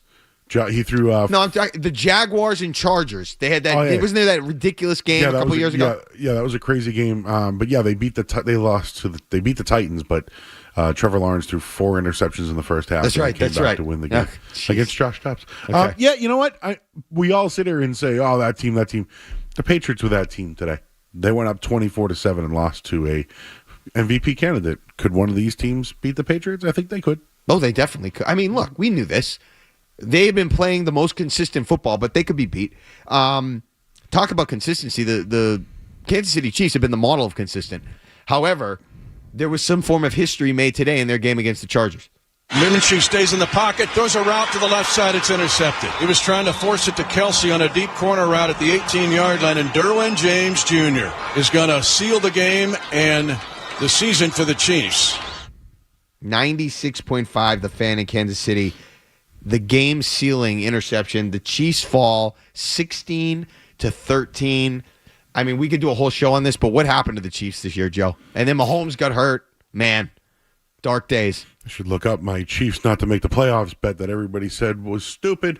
It was incredible. Like I couldn't go that far. That was really good. They have old guys running. They got to get better than Pacheco and other guys running the ball. And Kelsey's probably done. He's done. They keep getting these guys that were great elsewhere that they think could fit here. They need a lot of upgrades. And I'll just say one more thing. I think Patrick Mahomes, this isn't a shot, but can he reinvent himself like a Tom Brady kid? You know? Yeah. Can Mahomes, I'm not calling him fat, but I think he might have to get into some better shape. And, you know, people might want to. Is Andy Reid coming back? I guess that's another discussion I wonder about. He's older than Belichick was when Belichick started with the Patriots. And just because you brought up Tom Brady, Patrick Mahomes mathematically eliminated from the playoffs with multiple weeks to go, something that Tom Brady never saw in his entire career. Was never mathematically eliminated from the playoffs with games to be played. So if you're talking about some of that, the comparisons, there you go. Colts, Seahawks in the Pacific Northwest. Old man Rivers, grandpa out there slinging it. Rivers takes a step, 3-step drop, looking, throws inside the 5, touchdown for the Colts, and it's Josh Downs, touchdown, INDY, and the Colts now are on top 12-3. Man, Phillip Rivers came off the couch and came out here throwing dimes. 107.5 The Fan in Indianapolis. The Colts are still leading the Seahawks. Seahawks 10-3. They're still beating the Seahawks right now, 13-9. They're in the early stages of the fourth quarter. Yep, right now Seahawks trying to push one in the end zone, but how bad of a look is it when a guy can get off his couch after 5 years? 5 years, Joe. And do this. He 13 of 20, 93 yards, sacked once. Is that the league, an indictment on the rules? Yes. The defenses? Well, no, I think that they're developing quarterbacks is the issue. Like Taylor Heineke's on the bench. Cam Newton can't even get a call. Desmond Ridder was a former first-round pick. There are guys out there that Riley Leonard played in the national championship game last year. Can you imagine? Just hold on a sec. Can you imagine? I know it can't happen and logistically, whatever. Brady. Know what I'm saying? That's what I mean. He could. That shows you that Tom Brady could come back. Right would he now. be a top 10 quarterback right now if he came in? Why? Would I bet on it? Sure. I mean, if Phillip Rivers is, they're 10-3, Joe, at home. Yeah, I know. The Seahawks. They're one of the toughest places to play. Seattle just scored. Okay. Let's see how he responds. I just think it's a funny story, and it's a bad look. I agree. It's a bad look. And then, obviously, the game, one of the big games this afternoon, the late window, Packers visiting the Broncos. Jacobs, no one near him, taken off. Jacobs to the end zone for his longest touchdown run of the season. Josh Jacobs balling out in this game. He has a long touchdown catch. They're 23-21. The Packers are.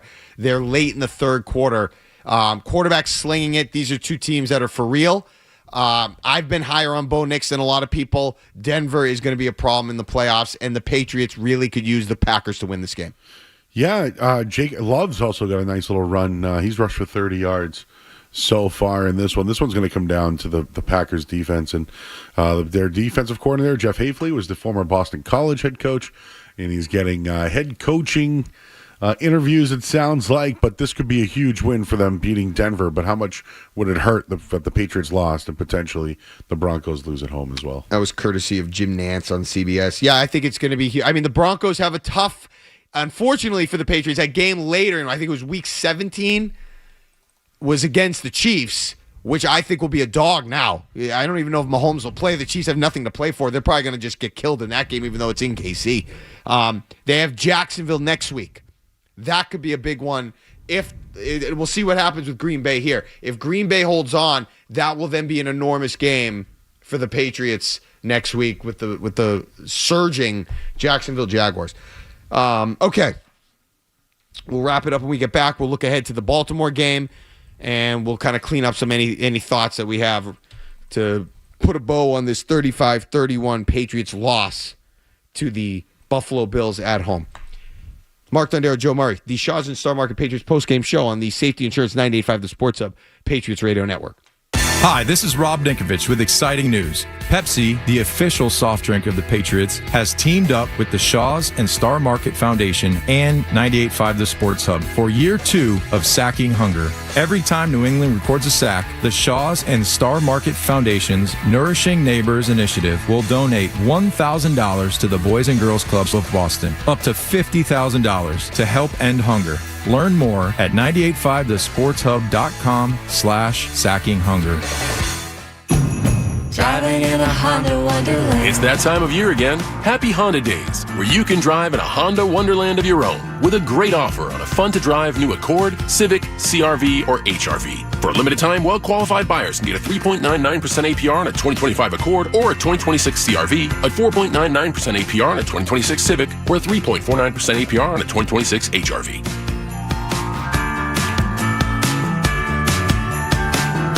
See dealer for financing details. Exclude Civic Si and Type R. When it's really cold, you'll feel it in your bones. And your house will feel it in its pipes.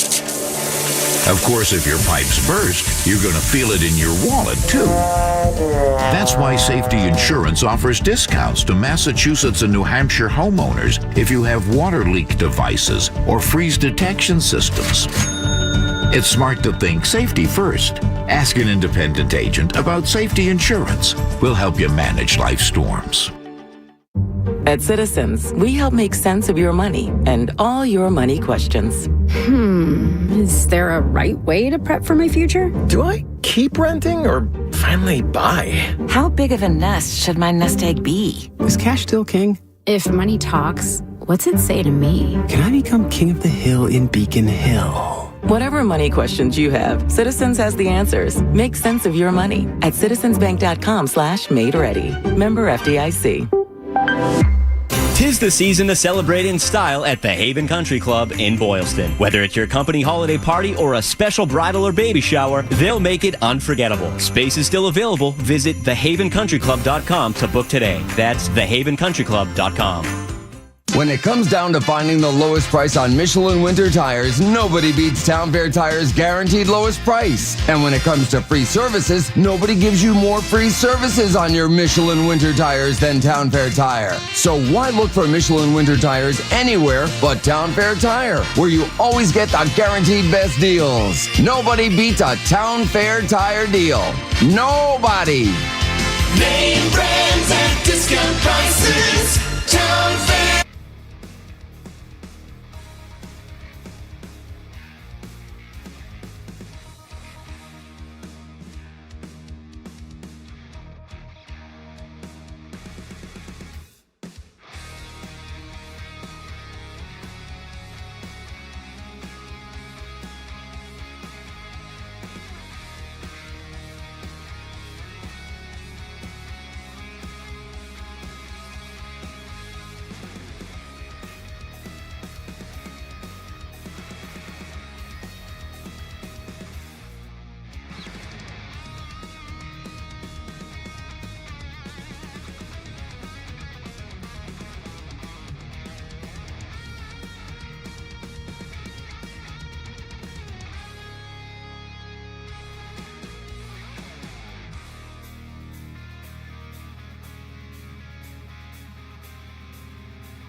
In, launches a throw deep down the right side for Shakir, and the pass is going to be caught or taken away by Marcus Jones with a flag on the play. Jones intercepted inside the 10, and the officials are going to call pass interference on New England. Marcus Jones has been called for pass interference. He made the play on the ball. You can't call that on defense. They better get this right upstairs. John Hussey, he's got a right for the ball. Will hold court with the officials. It's an interception. Marcus Jones intercepted the pass. He played the ball. He turned back, went the last second. As good as this crew was in the first half, look at the replay. And Jones, with contact. The ruling on the field is a catch. Pass interference, defense number 25. How can you not? That penalty is declined. Well, they rule it. Result catch. of the play. There was no first catch. down. There's no catch. The defensive guy caught it. The receiver landing on the backside. Marcus Jones had the ball from our vantage point. All right, back here on the Shaw Star Market Patriots Postgame Show. You know, that was one of the bigger plays in the second half. Looking at it again, Joe, I've concluded that should not have been a penalty. He did try at the last minute. It was late, but he does try to get his head around. He does sort of run into the chest of Shakir, but Shakir didn't really initiate. He wasn't going back for the ball. Shakir was continuing to backpedal, but it was close. And those things, it was close, and those calls happen, and I just don't think it was enough to lay the entire loss on that moment. I don't think, when you really boil it down, it should have been a pass interference. It certainly wasn't a catch by Buffalo. The guy never had his hands on the ball. It was on his stomach, but he never had his hands on the ball. So that was whack. But I think it was close enough where you could get that call and it can go against you, and it did there. And there were way too many other issues to focus on that. But it probably shouldn't have been a penalty. I guess what the argument is this. Most people think that it shouldn't have been a flag. Well, it was. So if it's a catch, how does Mike Vrabel review this? The only thing I think he can review is if it's a catch, right? So if it's incomplete, it's still defensive pass interference, right? And then they would give the option to the Bills to take the penalty or whatever. And they'll take the penalty and move up 15 yards. Yes. All I'm trying to say is, if they do that, I think Vrabel should have reviewed the play. Flag or not, forget about it. Review the play. Incomplete. Well, they still get a first down. They got the ball in the red zone. What I'm trying to say is the way that there was like a 40-yard throw. 50. But why would you review it, though, if they're going to get it down there anyway? Because here's the deal. No, they're only going to move the ball up 15 yards, right? Because it's a pass interference. No, it would be a spot foul. Oh, it was a spot foul. See, that's what I'm trying to say is there's a lot of confusion on this play is where I'm going with it. No matter what happens, they threw the flag. So I guess the argument is, was it a flag or not? And to me, I just don't want to sit here and blame the officials for them losing the game. You can't. Not after the way again, if it was back and forth, evenly matched, and that was the call that determined it at the end, you could talk more about that. That's not what happened. But here's the deal. If it's okay, now here's the flip side. Yeah. It's intercepted, right? It's still a spot play? Because they called it a completed catch by the offense, right?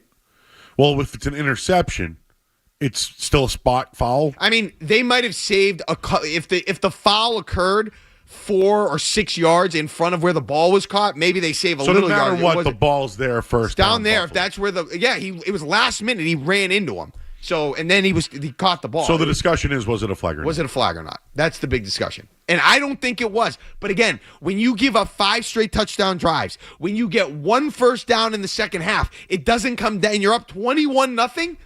Doesn't come down to that one call. Even though it probably was a bad sequence for you, it went against you, it doesn't come down to that. There was a way bigger issue in your face than that one. I was very confused. I think a lot of people were. That's the only reason why I wanted to bring it back up. But it was about, was it a flag or not? It's a test next week in Baltimore. Your thoughts quickly on Baltimore and what they offer the Patriots going. You got to stop the run. You have to stop the run. The Ravens have scored 27 or more in 6 of their last 9 games. In the last 5 games, they've not scored more than 24 points to Patriots. So what happens in that case? If the Baltimore Ravens score 30, Pats have to score more. Can they do that? Can they stop the run? And can they show something in the red zone defensively? And obviously, you want to see Drake May get back into rhythm there, into form. All right, huge thanks to our crew, our producer, our guys in Foxborough, producer Mark Capello, engineer Dennis Knudsen, sideline text Tyler Knudsen and Mike Perry, our guys here in Waltham, intern Luke Arnpriester, studio technician Kevin Majori, associate producer. Special thanks to Ryan Beaton for all his work today, and executive producer Jeremy Connolly. Pepsi, the official soft drink of the Patriots, has teamed with Shaw's and Star Market for sacking hunger. Today, the Patriots recorded, was it 1 sack? And that's another $1,000 donated by the Shaw's and Star Market Nourishing Neighbors Foundation to the Boys and Girls Club of Boston to help end hunger. So, Patriots lose 35-31, and they'll get it with the Bills. Mark Dondero, Joe Murray, Shaw's and Star Market Patriots postgame show on the Safety Insurance 98.5 The Sports Hub Patriots Radio Network.